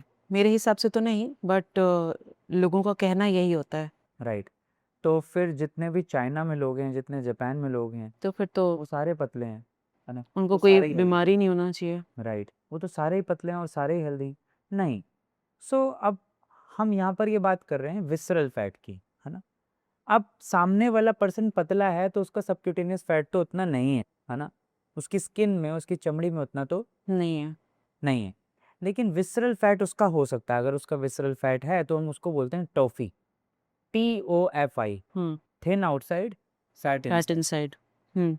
तो मतलब वो बाहर से तो पतला है, अंदर से उसमें फैट है, फैट इनसाइड। अब अंदर फैट है तो डिजीज है। तो हमने अभी तक ये समझा कि कैसे मेटाबॉलिज्म, एनर्जी रेगुलेशन और लिवर का क्या रोल है। हमने ये सारी बातें समझ ली, लेकिन इसके अंदर क्या इसके अलावा कोई और कारण हो सकता है ओबेसिटी के पीछे? तो यस, जेनेटिकली भी हो सकता है। तो उसमें हमें बॉडी कॉम्पोजिशन समझनी पड़ेगी, एपिजेनेटिक्स समझना पड़ेगा। अब ज़रूरी नहीं है कि जेनेटिकली अगर वो पर्सन है तो हम उसको कहेंगे कि ओबीज ही है। जैसे जेनेटिकली अगर मैं आपको कहूँ तो जैसे कुछ सुमो रेसलर्स ऐसे हैं, हम उनको कह सकते हैं तो ओबीज हैं? नहीं, उसमें हो सकता है वो ओबीज हो सकता है वो ना हो। हमें उनके बॉडी के कॉम्पोजिशन को समझना पड़ेगा कि मसल मास कितना है और फैट कितना है। ठीक है। तो बेस्ड ऑन दैट हम समझ पाएंगे। अदरवाइज वो जेनेटिक होंगे और वो हेल्थ वाइज बिल्कुल परफेक्ट होंगे तो हम ये नहीं कह सकते हैं कि नहीं नहीं ये तो ओबीज है, ओबेसिटी आ गई, डिजीज हो गया उनको, ये नहीं कह सकते हैं। तो इस तरीके से अभी तक हमने ये समझा कि ओबेसिटी क्या होती है और क्यों हो जाती है। जब जब एनर्जी का रेगुलेशन बिगड़ता है और जब जब मेटाबॉलिज्म बिगड़ता है, उस एनर्जी रेगुलेशन से डिसरेगुलेट होता है, मेटाबॉलिक डिसरेगुलेशन होता है, तब तब हेल्थ रिस्क बढ़ते हैं, फैट एक्यूमुलेशन ज़्यादा होता है और उसको हम ओबेसिटी कहते हैं। ठीक है, ये बात तो हो गई ओबेसिटी की। अब इसका क्योर बताइए आप मुझे। हाँ, तो ये वर्ड क्योर ये यूज़ नहीं करना चाहिए हमें। तो क्योर मैं नहीं बता सकता हूँ, क्योर वो पर्सन खुद कर सकता है। देखिए ये बड़ी त्रासदी है और ये बड़ी विडंबना है इस दुनिया की। हमें लगता है कोई दवाई, कोई ट्रीटमेंट, कोई पैथी, कोई थेरेपी, कोई पर्सन, कोई डॉक्टर आपको ठीक कर सकता है। एक्चुअली नहीं, आपको सिर्फ एक ही इंसान है जो ठीक कर सकता है, वो आप आप खुद। अगर आप अवेयर नहीं हैं और आप पूछते रहे क्योर, तो आपको प्रोडक्ट तो बेचा जा सकता है लेकिन ट्रांसफॉर्मेशन नहीं। आपकी ट्रांसफॉर्मेशन आएगी तो आपकी वजह से। आप ही की वजह से आएगी। सो ओवरऑल कहूँ तो हमारी हैबिट्स, हमारे इमोशंस, हमारा बिहेवियर, जब तक इसमें बदलाव नहीं आएगा, चेंज नहीं आएगा, तब तक कुछ बदलने वाला नहीं। लेकिन फिर भी अब अवेयरनेस बढ़ाने के लिए, समझने के लिए, there are 7 pillars of health, जिसको आप फिक्स करेंगे तो जिस वर्ड को आप यूज कर रहे हैं क्योर, वो आप खुद ब खुद कर पाएंगे। कौन से 7 पिलर्स हैं? What you eat means nutrition. आप कैलोरी ले रहे हैं या न्यूट्रिशन ले रहे हैं? ठीक। जब मील हमारे सामने आता है, थाली हमारे सामने आती है, हमें अपने आप से पूछना है क्या मैं कैलोरी ले रहा हूँ या न्यूट्रिशन। या न्यूट्रिशन ले रहा हूँ। अगर मैं न्यूट्रिशन लूंगा और होलसम कंप्लीट न्यूट्रिशन लूंगा, सही कॉम्पोजिशन में लूंगा, तो ये समस्या नहीं आएगी। जैसे मेरी थाली में वेजिटेरियन के नाम पे दाल होनी चाहिए। अगर मैं फर्स्ट मील ले रहा हूँ दिन का, सुबह हो सकता है, लेकिन दाल ज़रूरी है क्योंकि मेरे पास एक रिच सोर्स ऑफ प्रोटीन दाल है। अब दाल नहीं होगी, हम दूसरी दूसरी चीज़ों को प्रोटीन मानते हैं। हम कहते हैं ये खा लेंगे, वो खा लेंगे, अलग अलग चीज़ों को हम कहते हैं कि प्रोटीन आ गया, थोड़ा बहुत आ गया।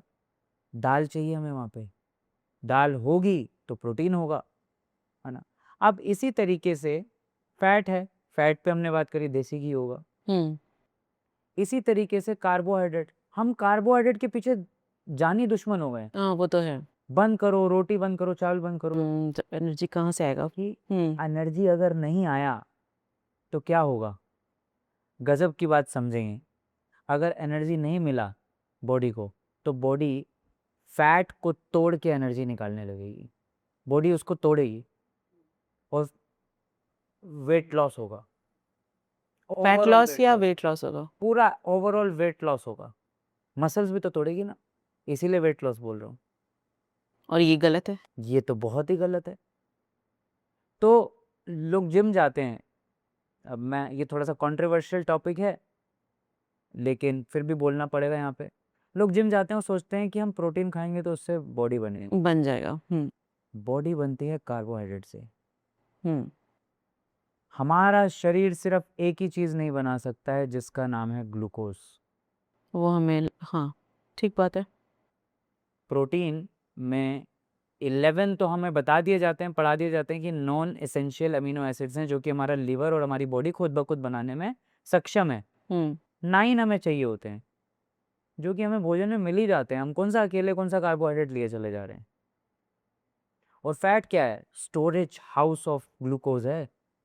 डेंस कार्बोहाइड्रेट है वो, एक तरह से डेंस ग्लूकोज है, डेंसिटी ज़्यादा है उसकी, लेकिन है तो कार्ब्स ही।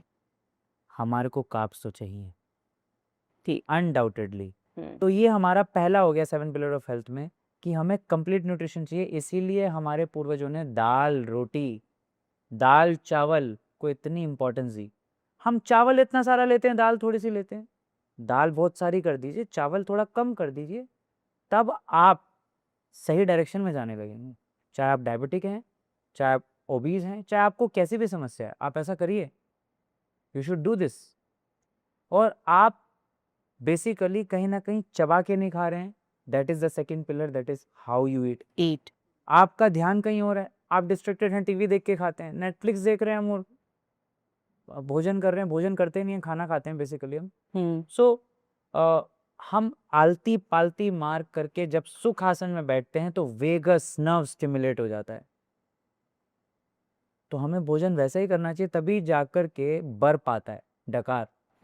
लोगों को बर पानी बंद हो गई है, सिग्नल ही नहीं आता है फुलनेस का, लेप्टिन सही तरीके से रिलीज नहीं हो पाता है, क्योंकि वेगस नर्व ही वो रास्ता है जो ब्रेन को सिग्नल देगा। वो लेप्टिन कहाँ से जाएगा, कैसे आपके ब्रेन को सिग्नल देगा, और कैसे आपको बर पाएगा, और जब आपको ये लगेगा कि मेरा पेट अब भर गया है, आता ही नहीं है।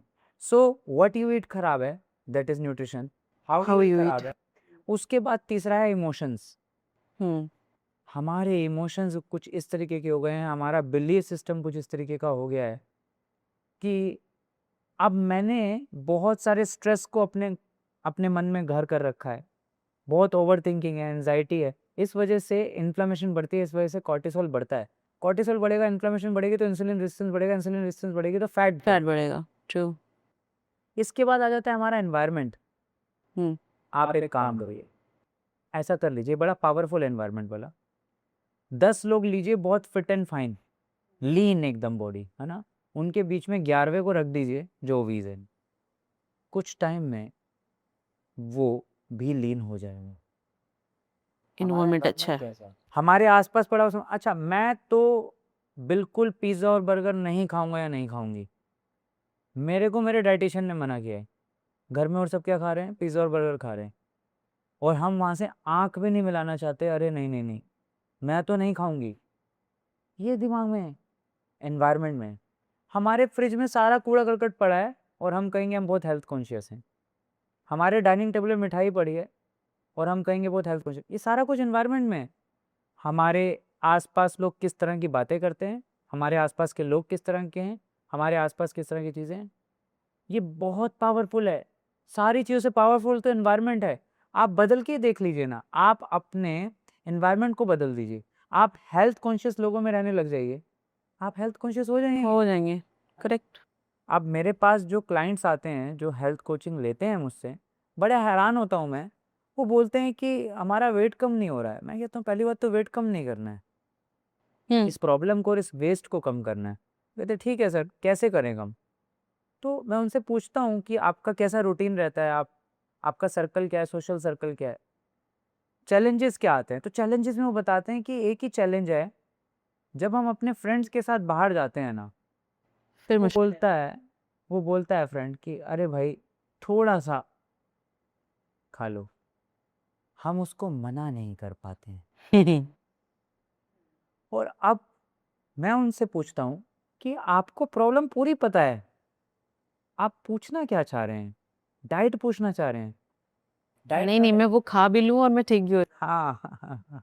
तो वो ऐसा पूछना चाह रहे हैं। हाँ, तो उसमें भी सॉल्यूशन है, लेकिन डायरेक्ट नहीं है कि आप जो मर्जी मनचाहा खाते रहें। वहाँ पे भी बीच का रास्ता निकाला जा सकता है, वो हम सिखाते हैं। लेकिन एनवायरनमेंट बहुत इंपॉर्टेंट है। उसके बाद movement. I am not talking about exercises, I am not talking about gym, yoga, this that. I am talking about movement. आप पूरे दिन बैठे रहते हैं, आप मूव करिए। आपका बॉडी मूवमेंट होना चाहिए, ब्लड सर्कुलेशन होना चाहिए। Blood circulation is the vital thing. जल वायु बोलता हूँ मैं इसको। तो क्या फिर जो लोग जिम जा रहे हैं, वर्कआउट कर रहे हैं, जुम्बा कर रहे हैं, 10,000 स्टेप्स चल रहे हैं, इससे वेट कम नहीं होगा? देखिए वो वेट कम करने के लिए नहीं, फैट लॉस करने के लिए भी अगर कर रहे हैं ऐसा, हम्म। तो साथ में ये देखना है कि एनर्जी का इन कितना हो रहा है। ये आपने आउट बताया। ठीक है, मान लीजिए इन लिया जितना, हाँ ठीक है, समझ गई मैं आपकी बात। आपके पास आ रहा है ज्यादा, आप खर्च कर रहे हैं उससे कम। आपने एक्सरसाइज बहुत अच्छे से करी, दबा के करी हम्म। ना, लेकिन इन जो हुआ वो बड़ा जबरदस्त तरीके से ज्यादा हुआ। या फिर वो प्रभावित था आपकी नींद की वजह से, स्ट्रेस की वजह से। या फिर मेरा इन कम हुआ और आउट ज़्यादा हुआ, वर्कआउट ज़्यादा हुआ और इन कम हुआ, फिर तो आपका आंसर आपके पास है। Fat loss. यस, ये सही तरीका है, फिर इसका मतलब ये हुआ। राइट। लेकिन इन और आउट को पूरा समझना है। इन खाली फूड का इनटेक नहीं है, इन में हमारा एनवायरनमेंट आ रहा है जो हमारे एनर्जी को, आने वाली एनर्जी को प्रभावित करता है। हमारे हॉर्मोन्स। अब इनको अगर समझना है तो ये बहुत और ज़्यादा डीप है। कैसे? क्योंकि देखिए आप भोजन लेते हैं, अगर आप गुस्से में लें तो, गलत है। और अगर वो जो इन आया वो एक तरह से कहीं ना कहीं आपका ब्रेन उसके लिए रेडी नहीं था, आपका मन उसके लिए रेडी नहीं था, एकदम से किसी ने थाली सामने दे दी। खा लिया मैंने। मैं आपसे ही पूछता हूँ भारती जी, आपके घर पे कोई मेहमान आ रहा है, हम्म। वो अनइनवाइटेड है, दिन में 3 बार आ रहा है अलग अलग मेहमान, हम्म। और दिन में तीनों बारी वो जो मेहमान आ रहे हैं, जो गेस्ट आ रहे हैं, वो तीनों अनइनवाइटेड हैं। हम्म। चलिए आप कहेंगे एक दिन तो चला, अच्छा लगेगा, आपको लगेगा कि चलो कोई ठीक सरप्राइज है, विजिट पे आया। रोज अगर कोई ऐसे आने लगे ये दिक्कत है। तो दिक्कत है। तो इसी तरीके से हमारे ब्रेन के साथ होता है। हमारा ब्रेन रेडी नहीं होता है, हमारे मुंह में सलाइवा रेडी नहीं होता है, और फूड सामने आता है और हम खाना चालू करते हैं, और हमारा ध्यान भी अपने काम में होता है, और एक तरफ हम कुछ खा रहे हैं और एक तरफ हमारे घर वालों ने कुछ थाली रख दी सामने और हमने उठा करके खाना चालू कर लिया और हम खा रहे हैं। हम्म। हमारा ब्रेन रेडी नहीं है। तो क्या वो डाइजेस्ट होगा या वो पड़े पड़े सड़ेगा? वो सड़ेगा, और उससे जो टॉक्सिन बनेंगे वो टॉक्सिन्स भी तो आगे जाके फाइनली कहीं ना कहीं हमारे फैट को प्रभावित करेंगे। हम्म।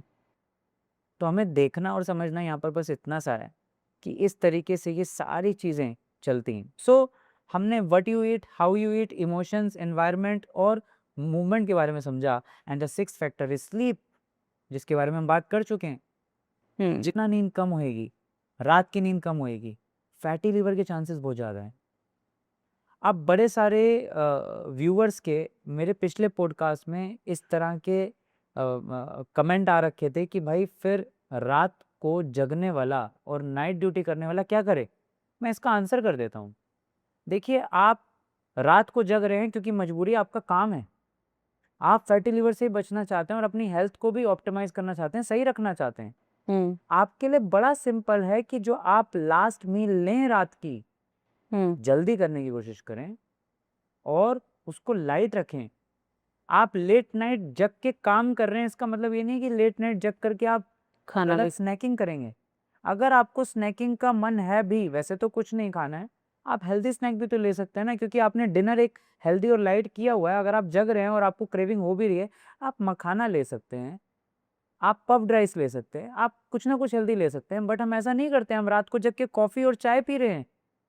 जो लेट नाइट को जॉब कर रहे हैं वो ऐसा कर रहे हैं, वो बहुत लेट नाइट फूड ले रहे हैं, हैवी मील्स ले रहे हैं, और उसके बाद वो डीप ब्रीदिंग नहीं करते हैं, उसके बाद वो अपने स्ट्रेस को मैनेज नहीं करते हैं। ये सारी चीज़ें जब मिल के इकट्ठी होती हैं तो तब जाकर के प्रॉब्लम बनाती हैं। और उसके बाद 7th पिलर है, दैट इज़ योर पर्पस। आपकी ज़िंदगी में कोई पैशन नहीं है, पर्पस नहीं है, जिए चले जा रहे हैं, सुबह उठ रहे हैं, रात को सो रहे हैं, तो पड़े पड़े ओबीस तो होना ही है। पर्पस होना बहुत ज़्यादा ज़रूरी है। अगर आपके पास पर्पस होगा तो इन्फ्लेमेशन कम हो जाएगी, क्रॉनिक इन्फ्लेमेशन नहीं होगी। वो नहीं होएगी तो फैट ओवर एक्यूमुलेशन नहीं होगा। तो ये वो 7 चीज़ें हैं जिसके ऊपर काम करके इसका क्योर क्योर निकाला जा सकता। खुद ब खुद वो पर्सन कर सकता है। ठीक है। अब एक ओज़ेम्पिक टर्म जो है मार्केट में इस टाइम पे बहुत वायरल है। मुझे ये भी जानना है, क्या ये लेना सेफ है? जो लोग ले रहे हैं, क्या वो ठीक कर रहे हैं या फिर इसके रिस्क चांसेस ज़्यादा हैं? मैं सीधा बोलता हूँ, हमें ये देखना है, क्या ये अभी तक के बताए गए रूट कॉज़ पे काम कर रहा है? मेरा आप ही से बैक क्वेश्चन है ये। नहीं, तो द आंसर इज़ नो। पर लोग ले रहे हैं। हाँ, लोग ले रहे हैं because they don't know about the root cause behind their problem, behind the obesity, behind their symptoms. They don't know the root cause. If they get to know about the root cause, वो रुक जाएंगे। जैसे आज आपको मैंने root cause बताया, अब आप सोचेंगे कि जब इसने रूट कॉज पे काम नहीं करना है तो मैं लूँ क्यों, लोग क्यों? ट्रू। राइट? तो बस ये बहुत सिंपल है, जो चीज़ हमारे रूट कॉज के साथ अलाइन होती है हम उसको लेंगे। ठीक है। तो अभी तक हमने जितने ये टर्म्स सुने आपसे, एक इमोशन, स्ट्रेस, लाइफस्टाइल, पर ये सब बच्चे पे तो नहीं करता है। एक बच्चा भी ओबीज हो सकता है और आज के टाइम पे ये बच्चों के अंदर ओबेसिटी बहुत ज़्यादा देखी जा रही है। फिर ये टर्म उन पे कैसे लागू होगा? एनवायरनमेंट हम्म सबसे मेन फैक्टर ये है जिसका नाम है एनवायरनमेंट।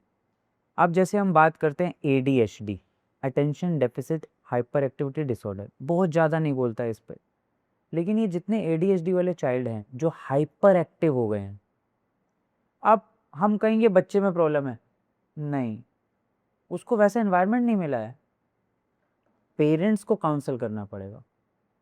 अब ओबेसिटी में देखें, जो बच्चे ओबीज हो गए हैं, अगर उनको वैसा एनवायरनमेंट बच्चों को नहीं मिलता तो वो वैसा फूड नहीं लेते, उनका वैसा लाइफस्टाइल नहीं होता, उनका वैसा स्क्रीन टाइम नहीं होता, उनका स्लीप साइकिल सही होता, उनका बॉडी मूवमेंट सही होता,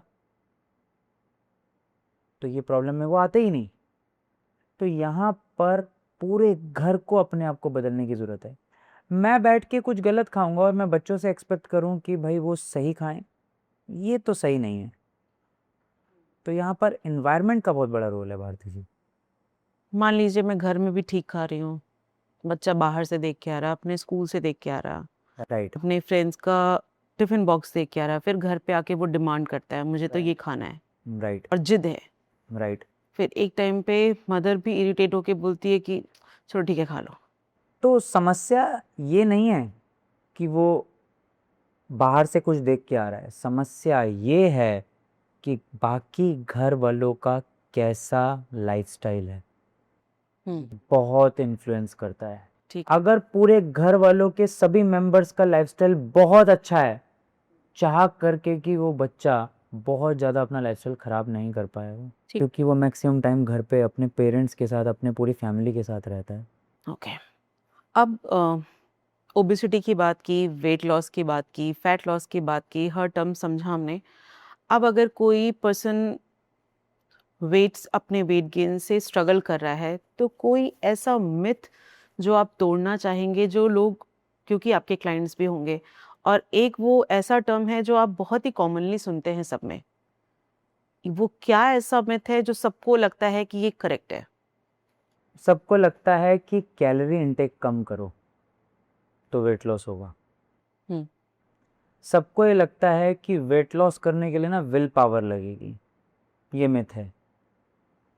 ये दोनों ही मिथ हैं। ऐसे कई मिथ हैं जो हमें भ्रम है कि ऐसा होगा। और बता देता हूँ, एक ही क्यों, हम कई सारे मिथ को कवर कर लेते हैं, कई लोगों की हेल्प हो जाएगी इधर। हमें लगता है कि वेट लॉस करने के लिए, या फिर यूँ कहूँ फैट लॉस करने के लिए हमें जिम करनी पड़ेगी, उसके बगैर नहीं होगा। या फिर वॉक करना पड़ेगा, या फिर वॉक करना पड़ेगा, नहीं होगा, है ना। और हमें 10,000 स्टेप्स तो पूरे करने ही पड़ेंगे, अदरवाइज मेरा फैट लॉस नहीं होगा, ऐसा लगता है हमें। ये मिथ है। और हमें ये भी लगता है कि हमें कहीं ना कहीं कोई किसी ना किसी तरह के सप्लीमेंट लेने होंगे तो ही हमारा फैट लॉस होगा। ये सारे मिथ हैं। तो इन मिथ्स को ब्रेक करते हुए हमें ये देखना है कि हमारा एनर्जी रेगुलेशन, मेटाबॉलिज्म और लिवर कैसा है, हमारे 7 pillars of health, what you eat, how you eat, emotions, environment, movement, sleep और पर्पस, ये कैसा है, हमारे 8 डायमेंशन ऑफ वेलनेस कैसी हैं, physical wellness, emotional wellness, spiritual wellness, occupational wellness, social wellness, financial wellness, environmental wellness, these are the 8 dimension of wellness. ये सारे कैसे हैं, हाउ वेल वी आर, हम कितने वेल हैं। ये सारी चीज़ों पर निर्भर करता है कि आपका वेट लॉस का ये जो जर्नी है, जिसे हमें वेस्ट लॉस कहना चाहिए, ये वेस्ट लॉस की जर्नी में आप कितना जल्दी और कितने सही तरीके से सस्टेनेबली आप ओवरकम करके इसको पूरा कर सकते हैं। अब इसमें एक चीज़ और समझ लेते हैं, वेट लॉस जिसको दुनिया कहती है, that is not equals to weight maintenance. Lose कर दिया आज, फिर मेंटेन नहीं होगा। हाँ, इसमें हम एक दो ना केसेस को समझ लेते हैं। हम सभी ने नाम सुना है अदनान सामी जी, 120 किलो वजन घटाया उन्होंने। डॉक्टर्स ने बोल दिया था कि आपका लाइफ एक्सपेक्टेंसी नहीं है अब 6 महीने से ज्यादा। हाँ। तो उन्होंने अपने हैबिट्स, अपने बिहेवियर, अपने रूटीन, अपने लाइफस्टाइल, इन सब चीजों पे काम करके इस चीज को अचीव करके दिखाया। ये बहुत बड़ा एग्जाम्पल है। मैंने जितना कुछ इस पॉडकास्ट में बताया है, उन्होंने वही सब किया है, कुछ अलग नहीं किया है। और उन्होंने अपनी वेट लॉस, या मैं यूं कहूँ वेस्ट लॉस की जर्नी को अचीव करके दिखाया। ये एक लिविंग एग्जाम्पल है। एक केस हम और देख लेते हैं, भूमि पेडनेकर। हाँ, उन्होंने भी दम लगा के हाइशा जो मूवी आई थी, वो सबने देखी है ना। उसके लिए मूवी में रोल जो था, उसके लिए उन्होंने अपने वेट को बढ़ाया था। और उसके बाद जब उन्होंने अपना वजन घटाया, उन्होंने बताया इंटरव्यू में कि मैंने कोई जिमिंग करी हो, मैंने कुछ ऐसा किया हो, जिमिंग से सपोर्ट मिलेगा। मैंने अपनी बेसिक लाइफस्टाइल पे, बेसिक फूड पे, इन सब चीज़ों पे काम किया और मैंने इस जर्नी को अचीव करा। उन्होंने भी अपने 7 पिलर्स ऑफ हेल्थ के ऊपर काम करके इस चीज़ को बेटर किया। तो आप ये कह रहे हैं कि अगर एक व्यक्ति अपना फैट लॉस, अपने शरीर को ठीक करना चाहता है, तो वो बिना वर्कआउट, वॉक, इन सब चीज़ों के बिना भी कर सकता है। राइट, वो कर सकता है। देखिए, आपको वो करना चाहिए जो आपको अच्छा लगता है। ठीक है, ठीक है। जिस काम में आपको मज़ा नहीं आता है, और मैं यहाँ पे पॉडकास्ट में बोल दूँ कि आपको एक्सरसाइज तो करनी पड़ेगी, लेकिन उस बंदे का एक्सरसाइज करने का मन नहीं है, वो वैसे भी सक्सेसफुल कौन सा हो जाएगा। लेकिन लेट सपोज मुझे अच्छा लगता है डांस करना, ये भी एक पार्ट है मूवमेंट का, और 7 पिलर्स ऑफ हेल्थ में एक मूवमेंट आ रही है। ये कहाँ लिखा है कि जिमिंग करने से ही हमारा फैट लॉस होगा। फिर वो आप कोई भी एक्टिविटी करिए, कोई भी एक्टिविटी करिए, मूवमेंट करिए, बैठे मत रहिए, अपने घर के काम खुद से कर लीजिए, किसी और से मत कराइए। प्रोकास्टिनेशन छोड़िए, लेजीनेस छोड़िए, है ना, यहाँ से ओवरकम करिए। तो हमें कंसेप्ट जो है ना, उसको तो हम, हमारा वही है, लेकिन कॉन्टेक्स्ट बदल रहे हैं हम यहाँ पे। We need to understand the context here.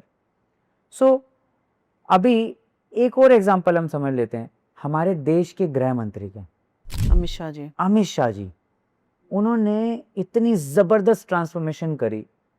4.5 साल का उन्होंने अपने अनुभव बताया कि 4.5 साल बाद आज वो सभी तरह के इंसुलिन से मुक्त होकर के हमारे बीच में खड़े हैं। उन्होंने क्या करा, क्या बोला उन्होंने, जैसा चाहिए वैसा भोजन, जितना चाहिए उतना भोजन, जैसी चाहिए वैसी नींद, जितनी चाहिए उतनी नींद, ये करके सभी तरह की दवाइयों से वो मुक्त हुए और उनका वेट, जिसको हम वेस्ट कहते हैं, वो भी लॉस हुआ और वो ट्रांसफॉर्मेशन दिख रही है आज सारी दुनिया को। करेक्ट।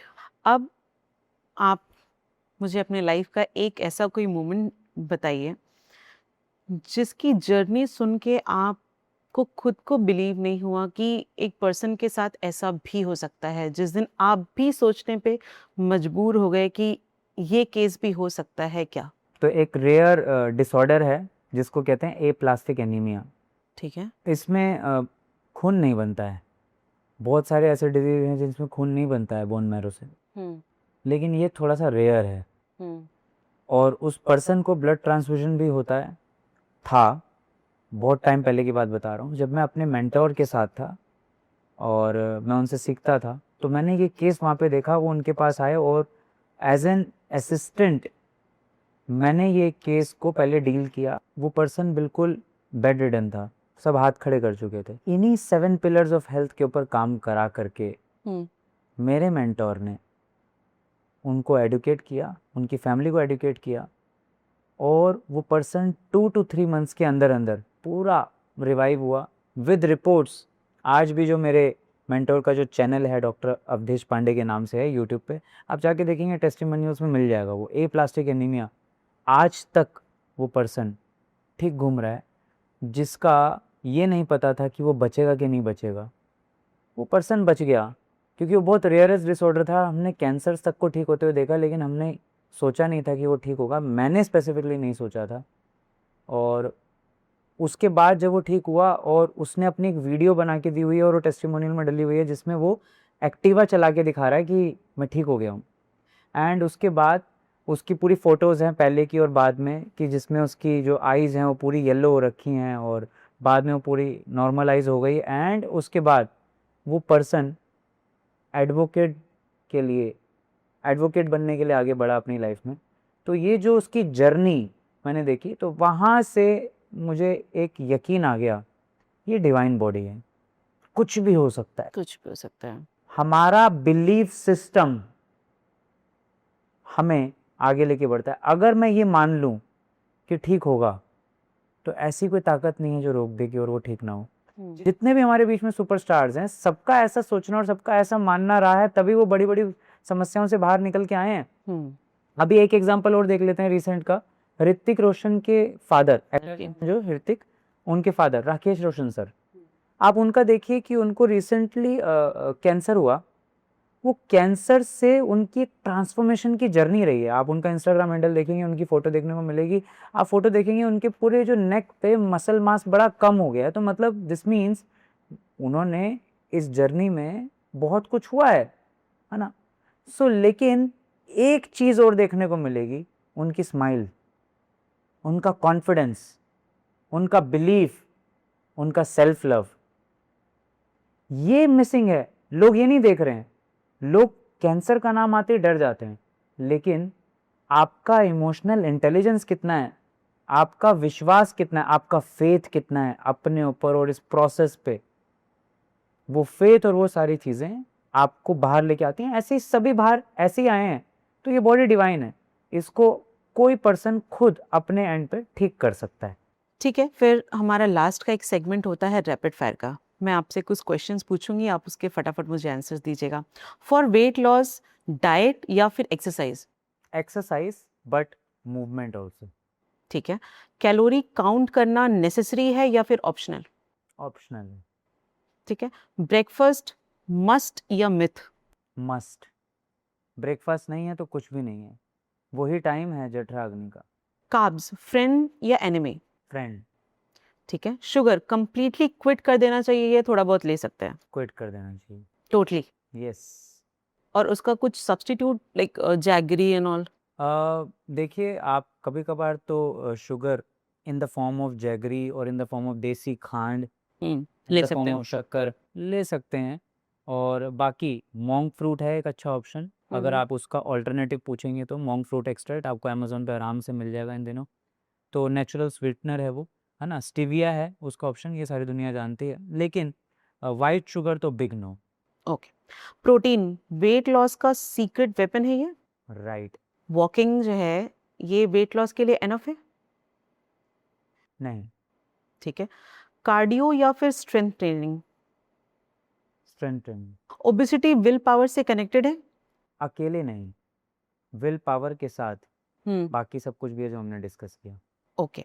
स्लीप वेट लॉस में कितनी इंपॉर्टेंट है? बहुत ज़्यादा। ठीक है। स्ट्रेस वेट बढ़ा सकता है? बिल्कुल 100%। जेनेटिक्स ओबेसिटी में कितना रोल प्ले करता है? जेनेटिक्स रोल तो प्ले करते हैं, लेकिन उससे ज़्यादा उसके आसपास का एनवायरनमेंट रोल प्ले करता है, दैट इज़ एपिजेनेटिक्स। ठीक है। डिटॉक्स ड्रिंक ये यूजफुल है या सिर्फ मार्केटिंग? डिटॉक्स ड्रिंक से टॉक्सिन्स तो निकल जाएंगे, लेकिन आपका फैट का रूट कॉज निकल जाएगा, ये कहना मुश्किल है। ठीक है। फैट बर्नर्स यूजफुल हैं या फिर एक ट्रैप है? फैट बर्नर फैट को बर्न तो कर देंगे, लेकिन रूट कॉज को बर्न करेंगे, ये मुश्किल है। ओजिम्पिक मिरेकल ड्रग या मेडिकल ट्रीटमेंट? ये ट्रीटमेंट है। वेट लॉस इंजेक्शन सेफ और रिस्की? स्किप। ओबेसिटी डिसीज या फिर लाइफस्टाइल प्रॉब्लम? दोनों ही। ओके। बॉडी शेमिंग मोटिवेशन या mental health damage? Mental health damage. One food everyone should eat more? Khichdi. Oh wow. One food everyone should reduce? Sugar. Okay. One habit that can transform your life? Having breakfast. One biggest weight loss myth? Gym जाने से weight loss होगा। One biggest weight loss truth? Environment plays a vital role in weight Okay. Loss. Fast weight loss dangerous या फिर possible है? Dangerous. ठीक है। आप अपना फेवरेट खाना छोड़ के भी वेट लॉस कर सकते हैं? यस, और फेवरेट खाने के साथ भी कर सकते हैं। ओके। डाइटिंग का सबसे कॉमन मिस्टेक क्या करता है इंसान? डाइटिंग ही कॉमन मिस्टेक है। अच्छा। Most underrated factor in weight loss? Most underrated है हमारा न्यूट्रिशन ना लेना और कैलोरी को कम करना। ठीक है। अगर एक वेट लॉस मिथ को आप तोड़ना चाहें तो आपके अकॉर्डिंग वो कौन सा मिथ है? एक मिथ ये है कि हमारा कम खाने से वेट लॉस हो जाएगा, अच्छा। जबकि ऐसा नहीं होता है। कम खाने से आपका मसल लॉस भी हो जाएगा, और मसल लॉस हो गया तो सभी तरह के डिजीज़ आएंगे और मसल रीगेन करने में टाइम लग जाएगा, जबकि फैट को लॉस करना था जो कि ओवर एक्यूमुलेटेड फैट था। ठीक है। अब मैं चाहती हूँ कि आप हमारे व्यूअर्स को कुछ ऐसे फूड्स बताइए जो उनको हेल्प कर सके ओबेसिटी में या फिर वेट लॉस में, फैट लॉस में, वेस्ट लॉस में। हाँ, सो वेट लॉस के लिए मैं 3 ऐसी चीज़ें बताता हूँ जो बड़ी हेल्पफुल होंगी। पहली है मूंग दाल और मोरिंगा का चीला। मोरिंगा पाउडर, मोरिंगा लीव्स का पाउडर और मूंग दाल। तो मूंग दाल का चीला हम नॉर्मली अपने घर में खाते हैं, उसमें मोरिंगा पाउडर डालना है। मोरिंगा क्या करता है, 100 ग्राम ऑफ मोरिंगा पाउडर में 25 टू 27 ग्राम ऑफ प्रोटीन होता है, और ये एग से डबल है, चिकन के बराबर है। अब कोई कहेगा कि 100 ग्राम थोड़ी ना कोई पाउडर खा जाएंगे। हाँ, हम 100 ग्राम बोल भी नहीं रहे हैं। कुछ प्रोटीन आप मूंग दाल से लेंगे और कुछ कॉन्सेंट्रेटेड प्रोटीन आप मोरिंगा से लेंगे। तो हम आपको एक ऑप्शन बता रहे हैं इधर कि आप कैसे मोरिंगा को इंट्रोड्यूस करके आप अपने सेटिस्फैक्टरी लेवल को बढ़ा सकते हैं और प्रोटीन को बढ़ा सकते हैं। तो पहला तो ये है। दूसरा, स्प्राउट्स। स्प्राउट्स को देखिए आप, मैगी नहीं है वो, स्प्राउट्स को च्यू करना पड़ता है। बिना च्यू करे कोई ऑप्शन खा ही नहीं सकते। जितना ज़्यादा च्यू करेंगे आपका मसल टोन होगा, सबसे ज़्यादा मसल टोन होगा आपके फेस का, ओके। और फेस पे सबसे ज़्यादा मसल्स होती हैं। जो लाइन निकलने लगेगी और आप च्यू करेंगे, और उस तरीके से उसमें जो फाइबर है और जो न्यूट्रिशन है वो जब आपको मिलेगा, ये आपको वेट लॉस जर्नी में, या मैं यूं कहूँ वेस्ट लॉस जर्नी में बहुत हेल्प करेगा।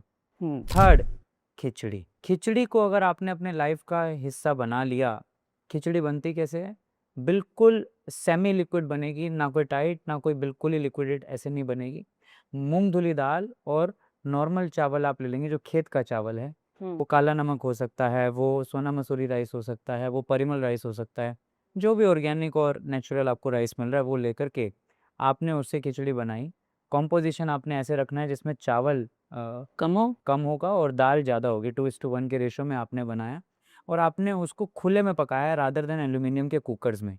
खुले में पका करके आपने उसको लिया और उसमें कोई तड़के और कोई सब्जी वगैरह नहीं डाली और उसके अंदर ऊपर से थोड़ा सा देसी घी घी। डाला और मिक्स करके आपने उसको खाया। तो ये अगर आप एवरी ऑल्टरनेटिव डे कर लेते हैं डिनर में, एक रात छोड़ के एक रात आप अगर खिचड़ी ले लेते हैं, तो this is going to be a game changer. तो ये 3 ऐसी रेसिपी हैं जो वाह, किसी के वेस्ट लॉस जर्नी में, हेल्प फैट करेगा। लॉस जर्नी में हम्म, हेल्प कर सकते हैं। ठीक है, फिर ये पॉडकास्ट हम यहीं पे ख़त्म करते हैं। Thank you so much Sikandar ji, इतना सारा टाइम देने के लिए हमें। और आई एम वेरी श्योर कि आज का पॉडकास्ट आप सबको बहुत ज़्यादा हेल्प करेगा अपने ट्रांसफॉर्मेशन जर्नी के। और मैं साथ ही एक चीज़ और भी बताना चाहूँगी कि अगर कोई व्यक्ति जो हमारा व्यूअर है, अगर सप्तकोश से जुड़ना चाहता है, उसकी सप्तकोश की जितनी भी डिटेल्स हैं वो हमारे डिस्क्रिप्शन बॉक्स में हैं। आप प्लीज़ जाइए, चेक करिए और सिकंदर जी से कांटेक्ट करिए। ये आपको हेल्प करेंगे आपके ट्रांसफॉर्मेशन जर्नी में। और ट्रांसफॉर्मेशन जर्नी अब आप समझ चुके हैं कि सिर्फ वेट लॉस, फैट लॉस तक है नहीं, ये इसके बहुत ही बियॉन्ड है। आज मेरी खुद की थ्योरी बहुत हिल चुकी है। सो आई एम वेरी श्योर कि आपको आज ये पॉडकास्ट देख के बहुत कुछ सीखने को मिला होगा। और अगर ऐसा है तो प्लीज़ आप ये अपने फ्रेंड्स, फैमिली को शेयर ज़रूर करिएगा। मिलते हैं नेक्स्ट वीडियो में। जय हिंद।